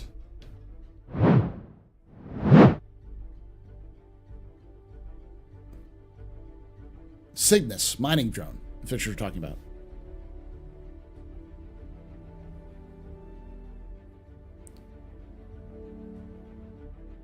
Yeah, thank you, Jen. In some CGI video about creatures coming to the verse, there were some floaty things that looked like the Flood from Halo. Have the Flood come to the verse? No, that's the blind Oni crab, also known as the Zyphlopod. It's a native of Lear 2, I think, and it's quite literally a shit eater. It eats refuse and garbage. Can eat pretty much anything. It lives in herds and packs, and it floats because it makes its own hydrogen gas. It's an invasive species, yeah. It's been everywhere. It's managed to get everywhere.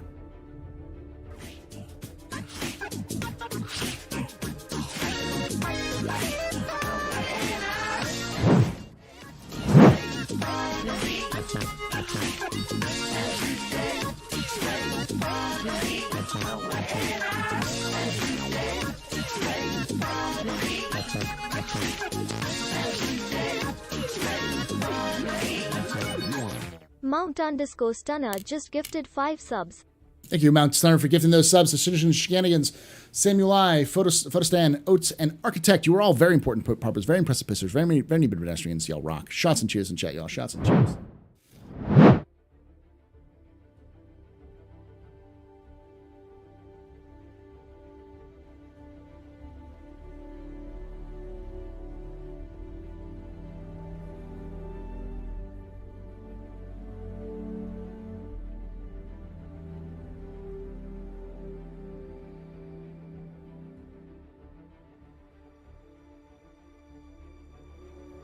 They'll leave your garbage out in the verse, or the Zyphopods will come eat it.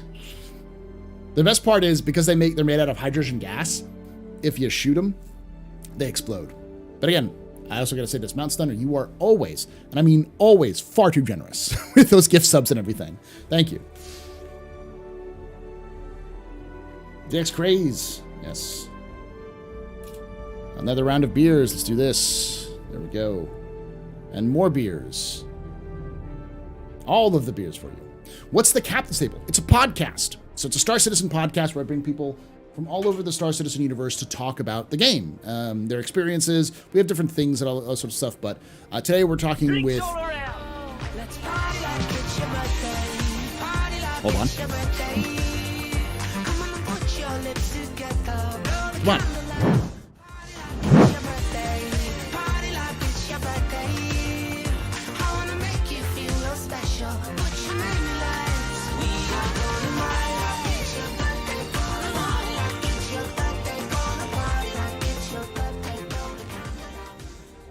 Oh. CPT_Boudin just got a sub from Matthew HWWW. Matthew you. HWWW gifted a tier 1 sub to CPT_Boudin. Thank you so much, y'all. Y'all rock. Shots and cheers in chat, y'all. Shots and cheers.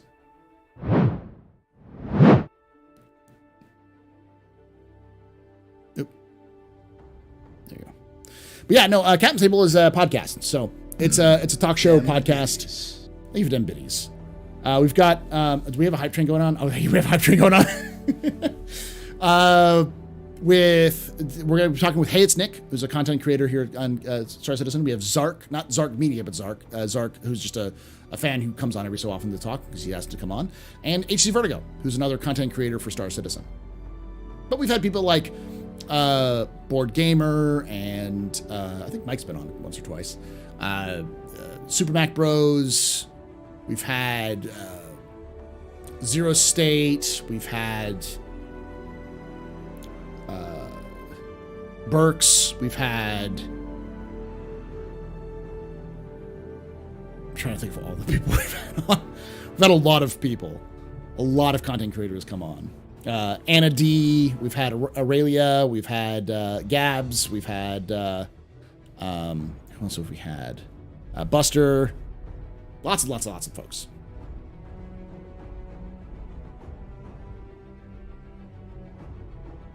I don't know if we've had Morph on. Morph's hung out before, but I don't think Morph has been on the Captain's Table before.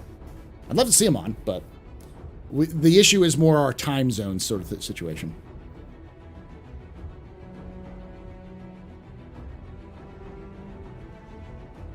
Oh, Level Cap's been on too. Level Cap and Ollie. Ollie's a fantastic dude. Space Commander's been on multiple times. Yeah. Execute. The Infra Hunters have been on. The latest video on Star Citizen YouTube has the Corsair running around at a point where you can hear what sounds like a whale, then another time you can hear a cow mew. What? Oh yeah. Oh, you talking about on the ASMR video that they did for the Corsair? Yeah.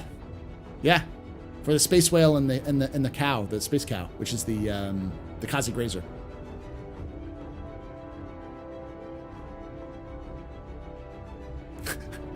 Paul keeps AC Vertigo in the basement for Captain's Table. Yes.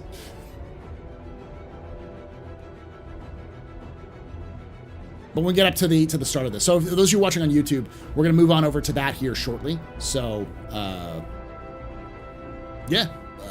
Once we do that, we'll move over, but I don't want to like necessarily kick you all off right now.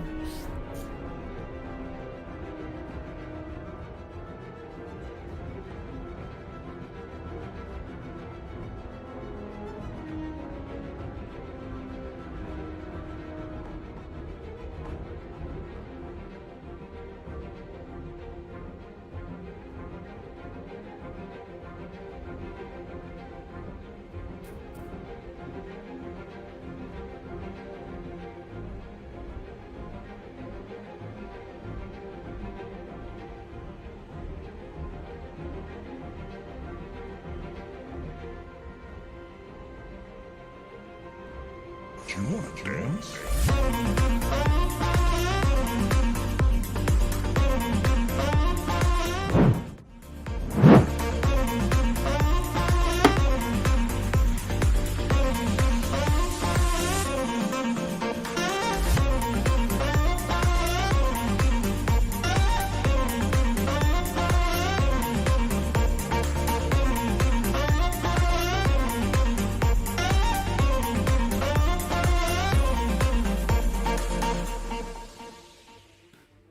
Oh, thank you so much. Welcome, everyone, from Soul Citizens. My name is Paul Berserker 01 Batman Shelley, your humble host and space bartender here at the AstroPub. How y'all doing?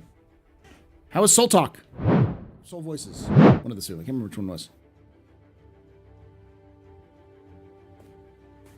I know it's Soul Voices, Soul Talk, and then the Soul Citizens podcast, so.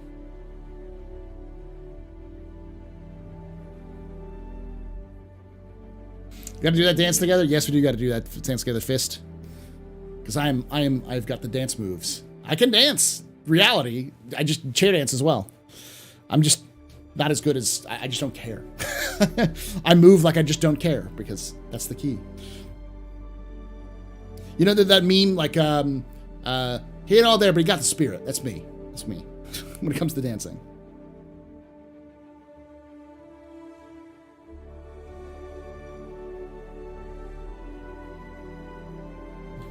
How you doing, Soul Citizens? What y'all talk about? IAE, obviously, right?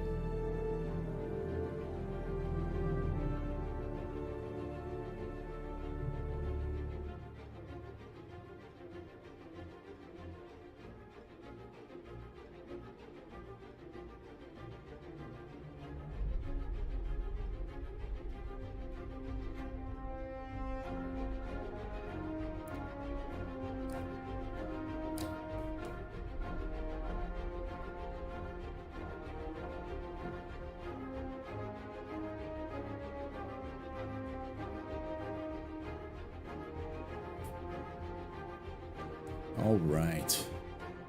We're gonna get started here in a moment. We're gonna set up the captain's table. Will happen in about 30 minutes. So I'm gonna go get some more to drink, maybe some water and stuff like that.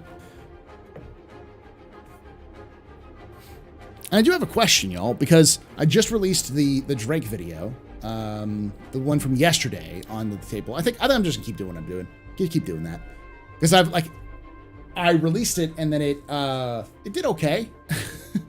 Originally, and then I released a new one, and it's like the worst performing video I've released in a while. That's too bad though. I'm also streaming right now, so might be a little different. So I'm just wondering if it's better to do just to keep the video up like we've been doing, where it's just like live stream, or do the other thing. That's why I've always said that if I ever get a poster of Old Man Hurston with his Uwu girls, we need to have dancing in the background.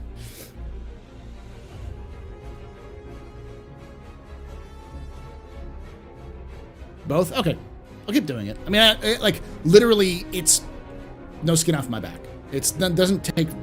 The video that I do, that I just released on the AstroPub Live, that takes me 30 minutes, at most, to put together. It's just, you know, clip out the sections and make sure that, the transitions are gone and then put it up there. So it's not that bad. The ones I do on the Astro Historian, it takes some time.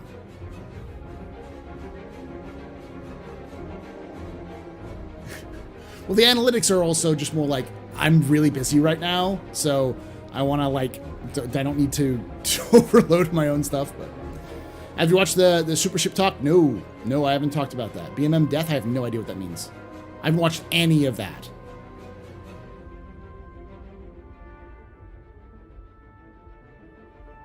The videos are really worth doing in the long run. A lot of people use them for later guides. Okay. Thought it was great. Only up-to-date ship matrix lore makes it interesting. And the lore. Okay. Can admit. Yes. All right. You know what? We're going to get started here in 30 minutes. I'm going to start watching it here. That's what I'll do. We'll watch that with y'all. Watch the Super Ship talk. So you can hang out and watch it with me.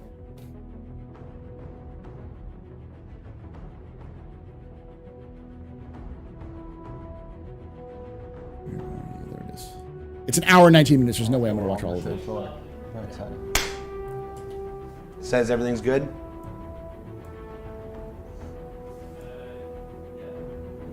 So Tom, we're not going to do a formal intro of this. We're going to do kind of a cold open kind of thing. So we just start with cutting. And then I'll do the intro after we're done with the first talking point. So, how do we defeat Superman? How do we kill Superman? Yeah. Must kill Superman. I can't. The cradle. I can't always. Isn't it that? You do that. You're talking like that. And then show me the 4 shots real quick. Yeah. Okay. We should just have that sound. I just want to make sure the Chiron was on all 3. That's a really good one. Good swap. I like versing my face. Let's not. Apologies to Matt Jeffries. All right. So, what does make a good spaceship? Just in general, what makes a good spaceship? Unequivocally, the interior layout of the ship. Straight up, it is. It's the interior layout. Hang on though. Does that just discount single seat ships? Are they just not good spaceships? Well, they're fighters. They've got a great layout. There's less to think. Interior layout matters for fighters because the way that the setup works and that kind of stuff. But he's not wrong. It's not spaceships though. They're not important. It's the big things. I think the question should be like, the question should be what's the best spaceship for what you want to do? That's the better question. Well, we'll get to that question. Geez, we just got You started are- here. okay. But in general, what makes... What? The music is almost as loud as the video, if not even louder? What are you talking about, Holly? Lord Hollington? Which video? This video here? There's no music playing either. Oh, you can hear the music in the background. Okay. That's why. Okay. My bad. No, it's not open in the background. I just have Star Citizen music on for the watch. I didn't realize that. It's a good spaceship. So we have the internal layout. You got to be able to... Absolutely. You got to be able to find your way through it. It has to make sense. Everything has to feel like it's in the right place without being spaghetti junction. It's got to be believable. I think that's the thing that sums up for me is that kind of covers like the layout, the functionality, the visuals, believability. Could exist. Yeah, could exist. Things feel like they're in the right place. Yeah. Because the star fair, basically. You're just describing the star. Perfectly. Everyone, I still struggle to find my way around that. Like, I'm the one that looks after it, and I still, to this day, cannot get to the crew deck without spending like 5 minutes going around the wrong way. So you're the one I don't hear it. That's the reason why. Yeah, there's no clip straight up to it. It's pretty much around the doom most of the time. Yeah. I hate it. I hate trying to get up there. We've got interior layout. What else makes a good spaceship? Gotta look good. Gotta look good. It doesn't have to, like, looking good's relative though, because it's different people's opinion. Like, subjective. Argo is by far the best looking manufacturer. I love that big bright That's orange. a hot take. Argo, it's just like that colour. Manufacturer. I don't know. Yeah, Well, that's hot take, design hot colour. language. That's like solid design language right there. Yeah. You know what you're looking. Can I just say that I love that these guys are talking like they would talk at work?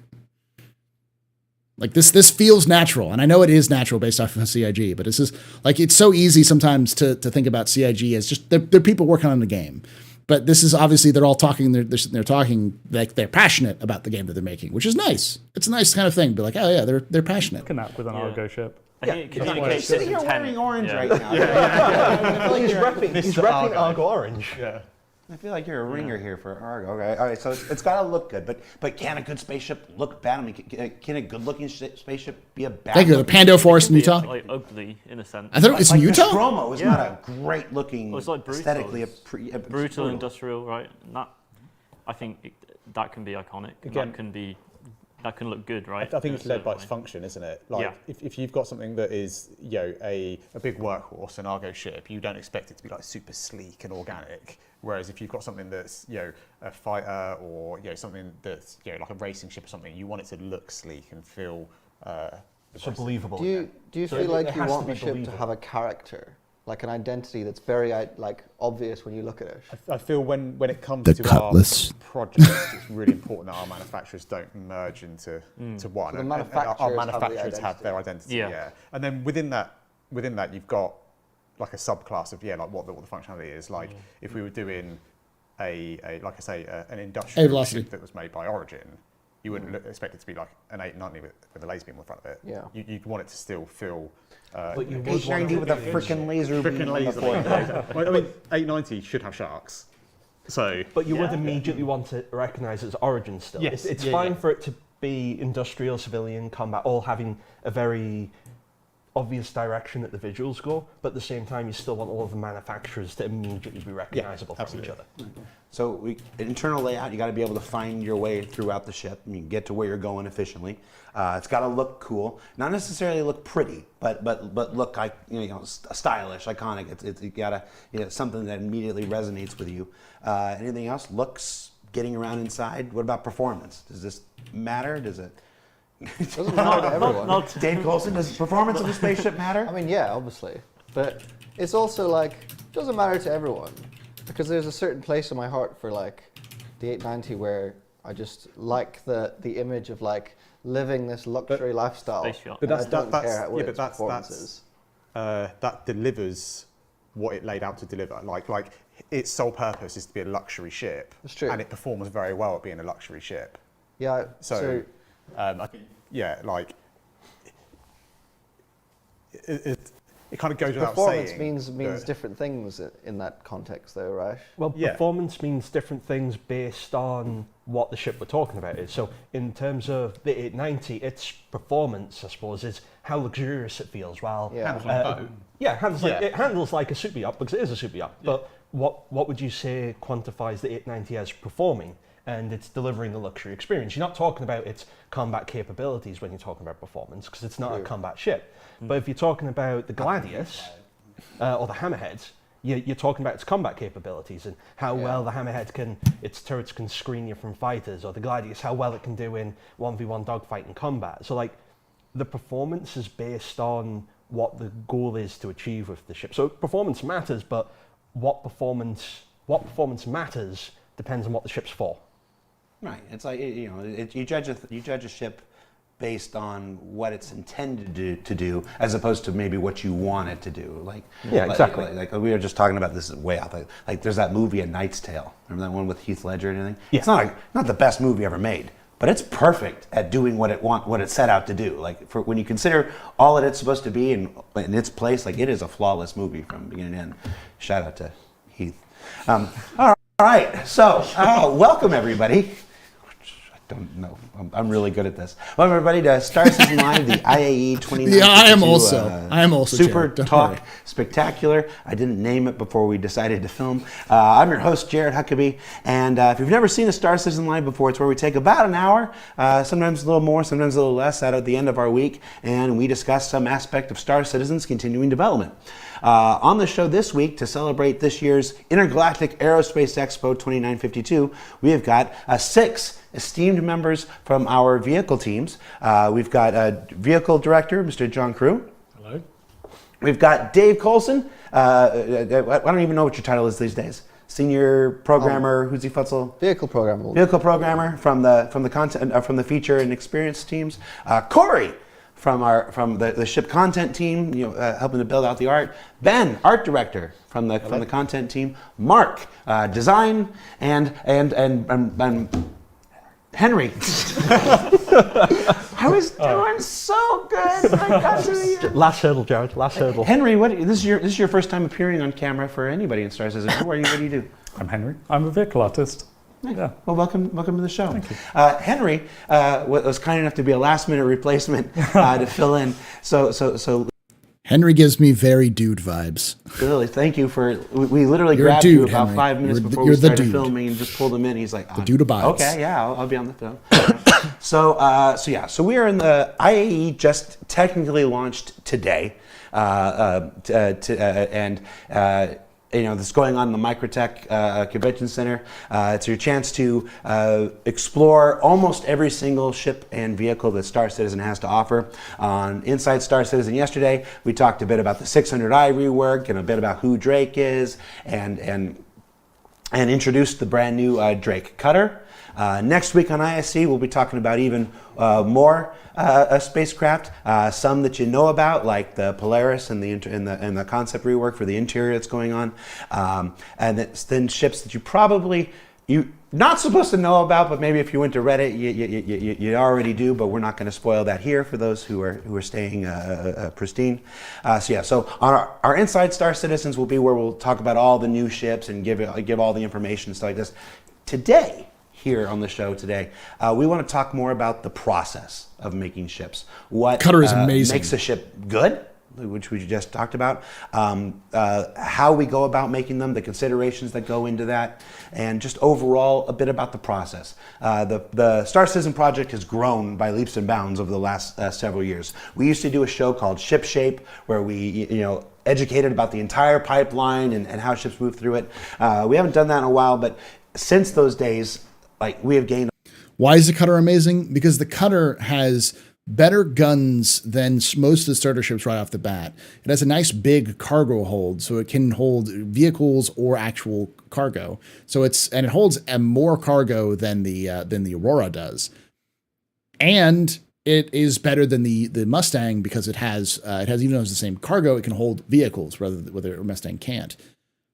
It is a cargo hauler with a nice bed and nice, because it has the bed, unlike the Aurora, the Mustang, but it has similar stats to the Aurora, but better and has similar stats to the Mustang, but better. Where it falls down is that it doesn't really have good weapon choices. It has missiles, unlike the Mustang, but it only had, but the Aurora has missiles, but it has less guns in terms of like less size guns, even less number and size guns than the Aurora. So it's not a good combat ship, but it's good for fucking everything else. So it's a great ship. And for its price, it's one of the best ships available for a starter player. It's just amazing for that. A whole lot of people. So for some of our long-time viewers, some of this might seem repetitive. Some of this might seem like stuff you already know. And shit tons of QT fuel. Obviously, that's going to be balanced a little bit, but it's designed to be higher in terms of fuel than any of the other ones. It's supposed to be a much longer range. But we got a lot of new folks, and maybe, as all things, Thank you, Inferno. We actually did the lore tour already. We're going to be moving over to the captain's table here in about 15, 20 minutes, but I haven't seen this yet, so I wanted to watch it. Has changed. Maybe the pipeline's changed a bit. The process has changed a bit, so we'll see if we can't educate a bit. I see Corey now. He's like, yeah, the pipeline's changed. The pipeline's changed quite a bit. So let's start there. Let's start there with the pipeline. So every spaceship that gets made for Star Citizen goes through this thing that we call the ship pipeline. It's got many subsections, but overall, the last I looked, please correct me if I'm wrong, there were basically 6 major kind of sections. There was the initial design and then concept, and then white box, then gray box, then some other stuff.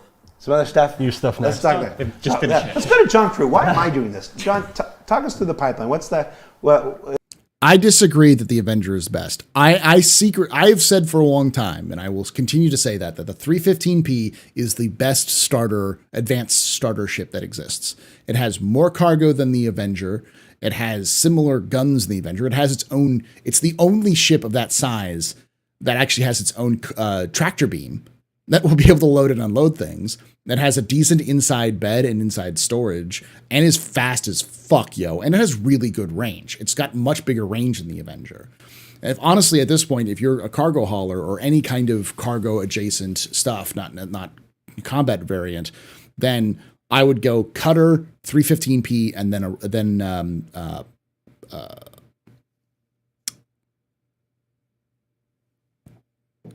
Cutlass, or MISC, Freelancer. No, high Titan, level. Not Titan. What is Titan? Titan. You mentioned it's worse than the Titan, I think. Titan's worse than that. Is changing, and it's the perfect group of people because Mark and Corey have literally the last month or so been working on updates for it. Okay. So completely unprompted. I'll throw it over to you two to see it's your baby that you've been. Top tier. Go on, Corey. Good start so far. I mean, really, like the biggest changes are sort of more of a focus on an actual planning phase. The Nomad has a tractor beam, and it's more expensive. And it's not as fast or has as much fuel as the 315. Is between sort of pre-production and production. So we've actually sort of defined like planning as an individual thing, right? So we have to go away and estimate it. We've been looking at how we estimate how long it takes to do this stuff, like actually getting the team more involved. Like we're basically grabbing everyone, doing planning poker, which is kind of fun and a weird thing, but it works surprisingly well. Like we've rolled out a couple of new. What is planning poker? I should have brought the cards. You should have brought the cards. Yeah. It's. We could do some Star Citizen planning poker cards. That'd be pretty great. It sounds like some pretty good merch right there. Yeah. Like I did. I used to manage the prop team, and I've recently sort of transitioned over the ship, so that's why I'm here with these people now. Playing poker role play here. Do it live. Yeah. So basically, I mean. And it's probably not the most legit. I'm sure there are agile development experts out there who would shake their heads at how I do. You're about to get shouted at, Corey. Yeah. Basically, you have a stack of cards. It's got numbers on it that represent values. I tend to just do it in days because art tasks is pretty easy to break down in days. But if you're doing more nebulous things, you can use a point system. It's kind of weird. I don't really like that. I like dates as a measurement. I mean, do you guys use story points for stuff? We use points, yeah. The only difference really is, like, as you said, art is like pretty straightforward and easy to estimate how long something might take. But engineering tasks tend to have all of this like R&D and experimentation work, and it's very hard to guess. Well, so we tend to quantify things in terms of the complexity rather than the time. Yeah. It's like a consensus on how crazy what you're asking someone to do is, right? And it's not necessarily saying this is 6 months of crazy. It's saying this is 30 crazy, right? 30 points of crazy. Yeah, exactly. Compared to other crazy things we've done, Yeah, exactly. this one feels about the same sort of complexity as the other So you one. could probably derive, an estimate from that, but it's It's a bit different. Carry on though. Anyway, so that's a bit of... If you like 325A, I feel like Combat 325A is a great option. I think it's going to be the best combat ship for Pyro. I think a lot of people are going to fly out their meta ships, like the Arrow and the Gladius, and then they're going to fucking run out of fuel. Like, just instantly run out of fuel, where the 325A is just going to keep going. Bit of a tangent, but basically, so you have these cards, they've got values on them.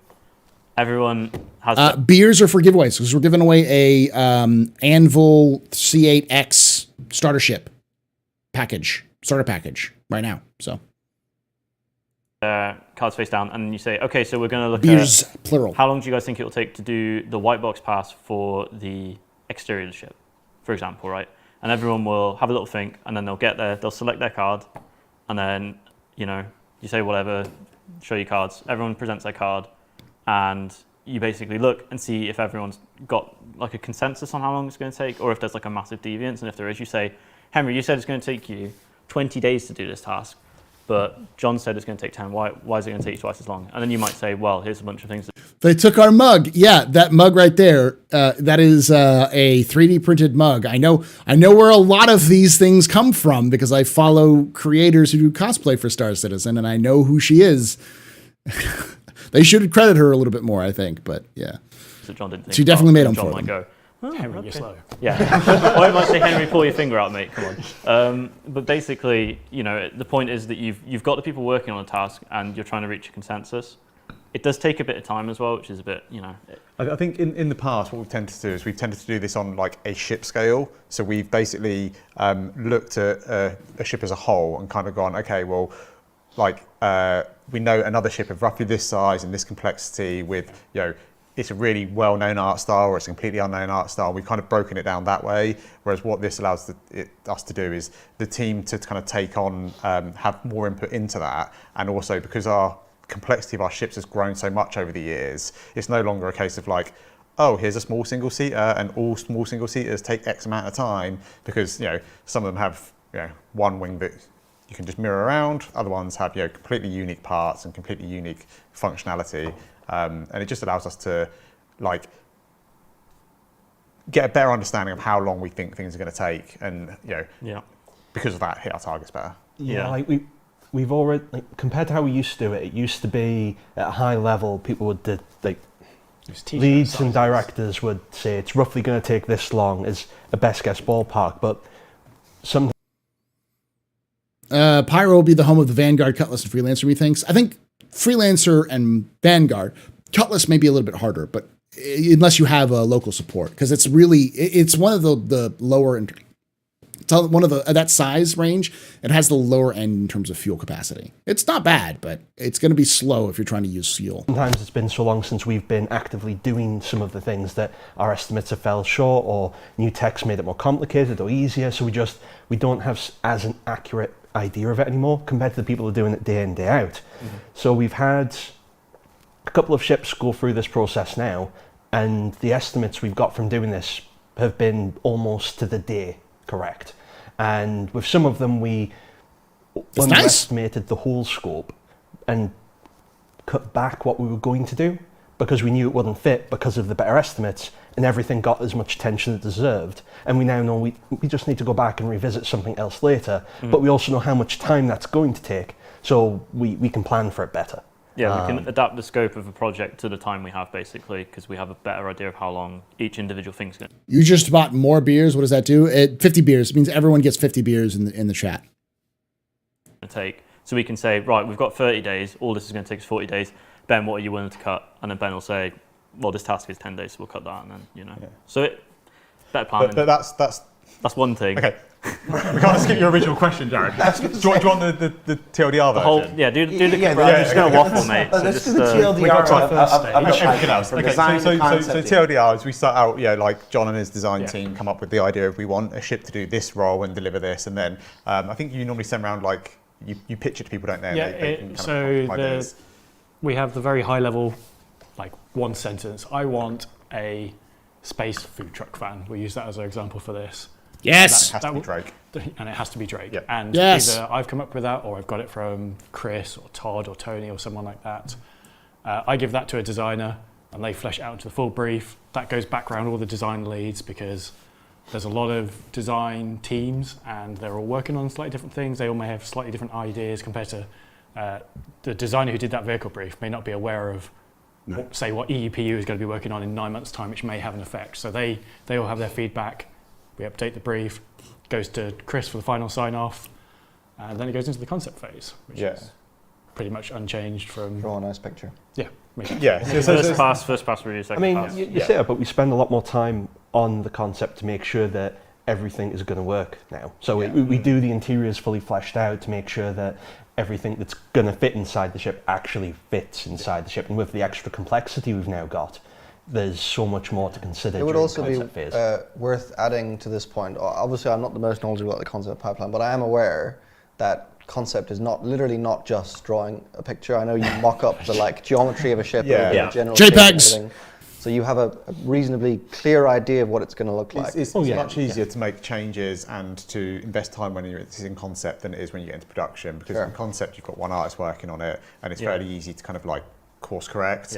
Whereas by the time you're into production, you've got an art team invested in it, plus all the downstream teams and design and everything. It's a much slower, much more expensive. And you've got to worry about performance and actually having it work and stuff. Whereas in concept, it's just it's a visual representation of it. So it doesn't matter if you look at the geometry and it's really jank, because we've got a whole team of production artists who basically convert a concept mesh into something that actually goes in a video game and runs, right? And looks works good. And looks good. So the concept's complete. So concept's complete, go to white box, which is basically, those two things don't finish concept, start white box next day. It's actually, I lied, sorry. Concept complete. We then do proper planning. Planning phase. Okay, and then it gets scheduled. I'm still learning the new production, and then into white box, which is basically, we do a fairly quick breakdown of the ship and all the parts that need to be in it, and get it into engine as quickly as we can, just to allow us to run around it, make sure that what we think works visually actually works from a gameplay point of view. When a ship is finished, just go to black box. That's after it's destroyed. And make sure it flies, make sure thrust is in the right position, make sure just Do make sure. you have a popular? When I open this door, does it actually stay within the ship? Yeah, does it go outside the doors? Oh yeah. Well, we actually have that test just to drag the ship around to make sure everything stays attached. And then once at the end of each kind of phase, we have a review process where we sit down with everyone and get everyone in a room, make sure we're all happy with it. White box is basically make it work. We don't. I'm gonna hate myself.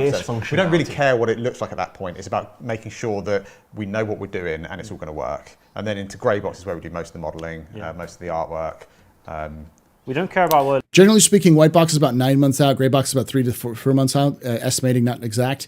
It's hard to tell because a ship the size of the Argo cargo is going to take less time in gray box and white box and gray box than the ship the size of a Polaris, because the size does matter when it comes to design, because there's a lot more work, there's a lot more details, there's a lot more other things that are involved.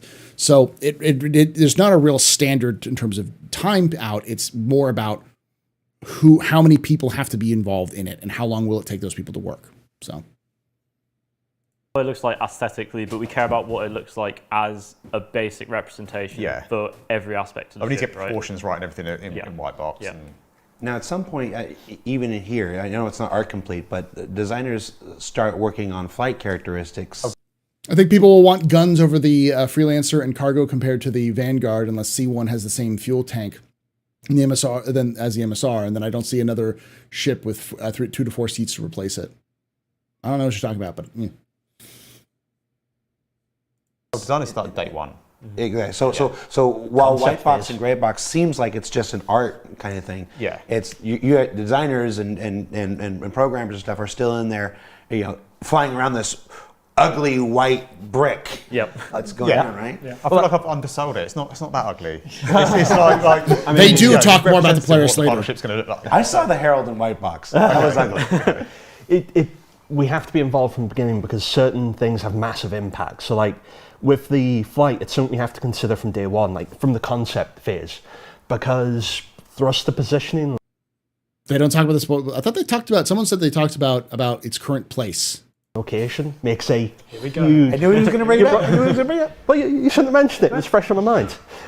It makes a huge impact, the actual locations on ships. So saying that we need a thruster closer towards the wing could change the way that the concept work's going to work for the entire ship. So it's something that has to be considered the whole way around. Like, there are multiple teams that give feedback during the actual concept phase to make sure it's going to work. Because, well, you shouldn't have mentioned impact. So, like, with the flight, it's something you have to consider from day one, like from the concept phase, because thruster positioning location makes a huge... I knew he was going to bring it up. Well, you shouldn't have mentioned it. It was fresh on my mind. It makes a huge impact, the actual locations on ships. So saying that we need a thruster closer towards the wing could change the way that the concept work's going to work for the entire ship. So it's something that has to be considered the whole way around. Like, there are multiple teams that give feedback during the actual concept phase to make sure it's going to work. Because if we put all the concept art puts all the thrusters down the center spine of the ship, it's never going to work. It just won't. So we'll go really fast in one direction. Yeah, but you won't be able to turn. No, you're able to turn. That's fine. I mean, if you want Harold, sure. Yeah. But like, you can't change the thruster positions on the Herald. I'm sorry. Yeah. Oh, not going to happen. I can't change the back one, but I can change all the others. You can change the mouse on that. What if we change the Herald to go back to being asymmetrical? Oh, they just put giant sticks coming off the side of it and attach the thrusters to it. I feel like it's very Drake. Shit. It's not that bad. All right, so white box, gray box. What comes after that? Lot 0.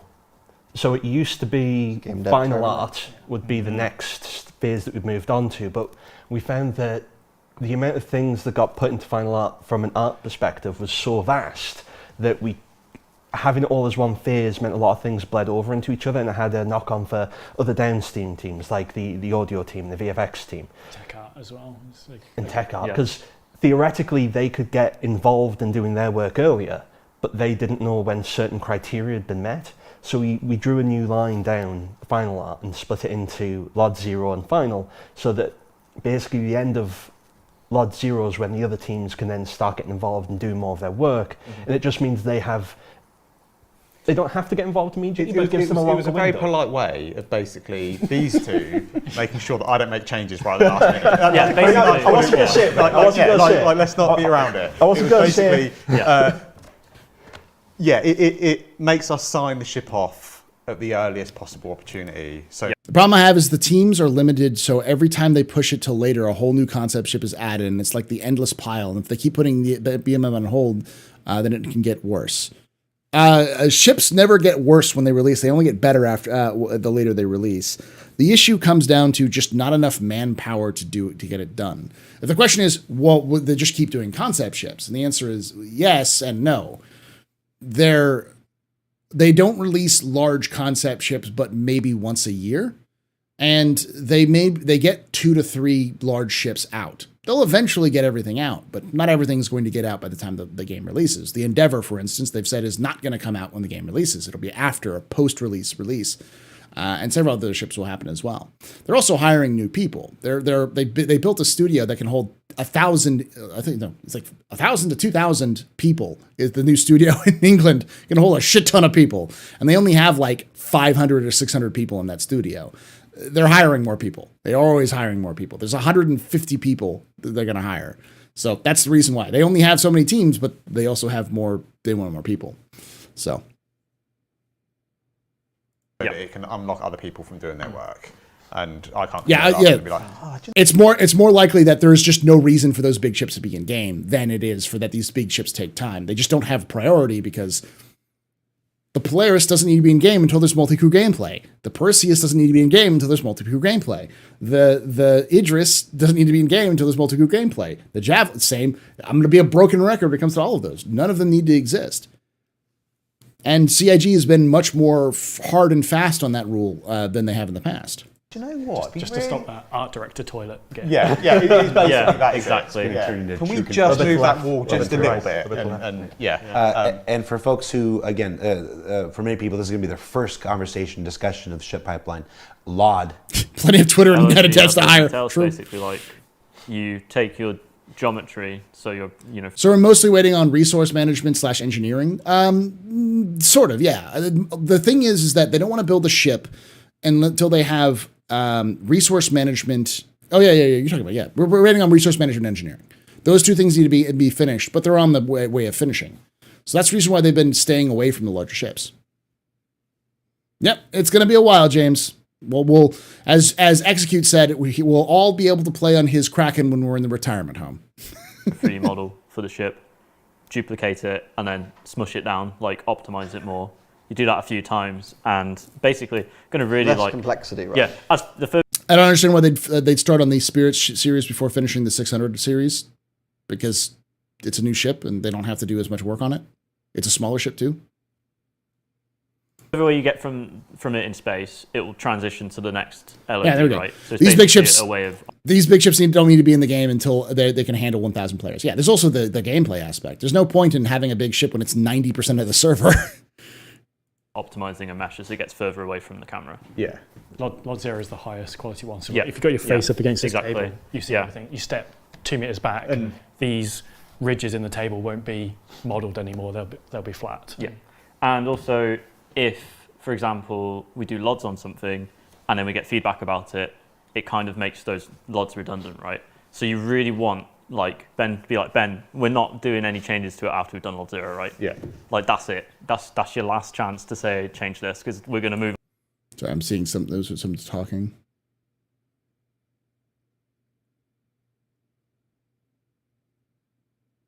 If they open up office here in Seattle, I'd apply in a heartbeat, but LA, Austin's a big move, yeah.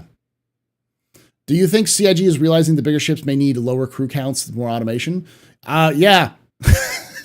That's why all of the larger ships post the Polaris have been crew sizes of like 1 to 5. That's the sweet spot that they've been realizing they want to hit.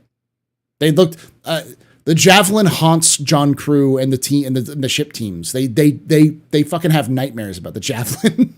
Move on to basically all these like destructive processes that mean you can't really go back from that point. It's definitely an intervention. I was going to say, it looks like, right, bear in mind, right, Corey joins the team, and within about 2 weeks, he's like, right, we need to talk about the pipeline. And I'm like, okay. And he's like, yeah, we need to change this. And yeah, it's much better. It's much better for team health, much better for scheduling and everything else. So we're trying stuff. They should focus on the starter ships to make the new player experience better. Ship post, I agree, but I also disagree, because the new player experience is garbage regardless of the ship that is being used. Until the game can be a decent game, until they actually have a new player experience, a tutorial or something else like that, they don't need to work on the fucking starter ships at all. They'll fix the Aurora and the Mustang, and the Mustang's actually gotten some work on it. People forget about that. It has a cargo bay now that works. But like the Aurora doesn't need to get fixed until the actual game can there's an actual new player experience that they can use. Yeah. This is all stuff we're noodling with. It's not like this is the way. Like I'm not coming in and just being like, oi, So these are suggestions of things to try. The situation you could get into, right? Dictatorship. The situation you could get into is that you make like 4 different versions of the ship geometry, and then myself or Mark come along and be like, that thruster's in the wrong place. Yeah. Yep. And you now need to redo that area of geometry for 4 different versions. Yeah, you need to redo it. Like some things, are easy. Like, because again, as you go down through the LOD chain, you're making the ship less and less detailed. Hey, Nick. And so, if by the time you get to like LOD 4 and 5, like moving things around a little bit doesn't really matter. Right. Sometimes you play with the scale of them. So we'll be able to watch all the rest of this, but this is a very good show. If you haven't watched this, watch this whole thing, especially if you're interested in development and how the development of ships and just in general works. The way that they're talking about is not just ships. They're talking about how development works in Star Citizen as a whole. And if you follow things like the monthly reports and stuff like that, you will see how this is basically them explaining what you can see and interpret if you understand agile development. I don't understand agile development, but I've learned a lot by watching and reading and doing other things. They talk about things and I go back and look it up. So if you're interested to see how a ship goes from an idea to the kitchen table, as it will, this is a good kind of discussion about it. This is the processes of it doing it. So it's pretty cool. All right. So for those of you who are watching this on YouTube, thank you for joining us. I will be moving over to the Twitch. Eventually, I will find out a way to make it so that you can ask questions on Twitch and YouTube, and I can answer them, so I can just stream it to both. But for now, thank you for joining us on Twitch, on YouTube. Twitch, we're going to be moving over to the Captain's Table here shortly. So, like I say every time, hope to see you someday in the black.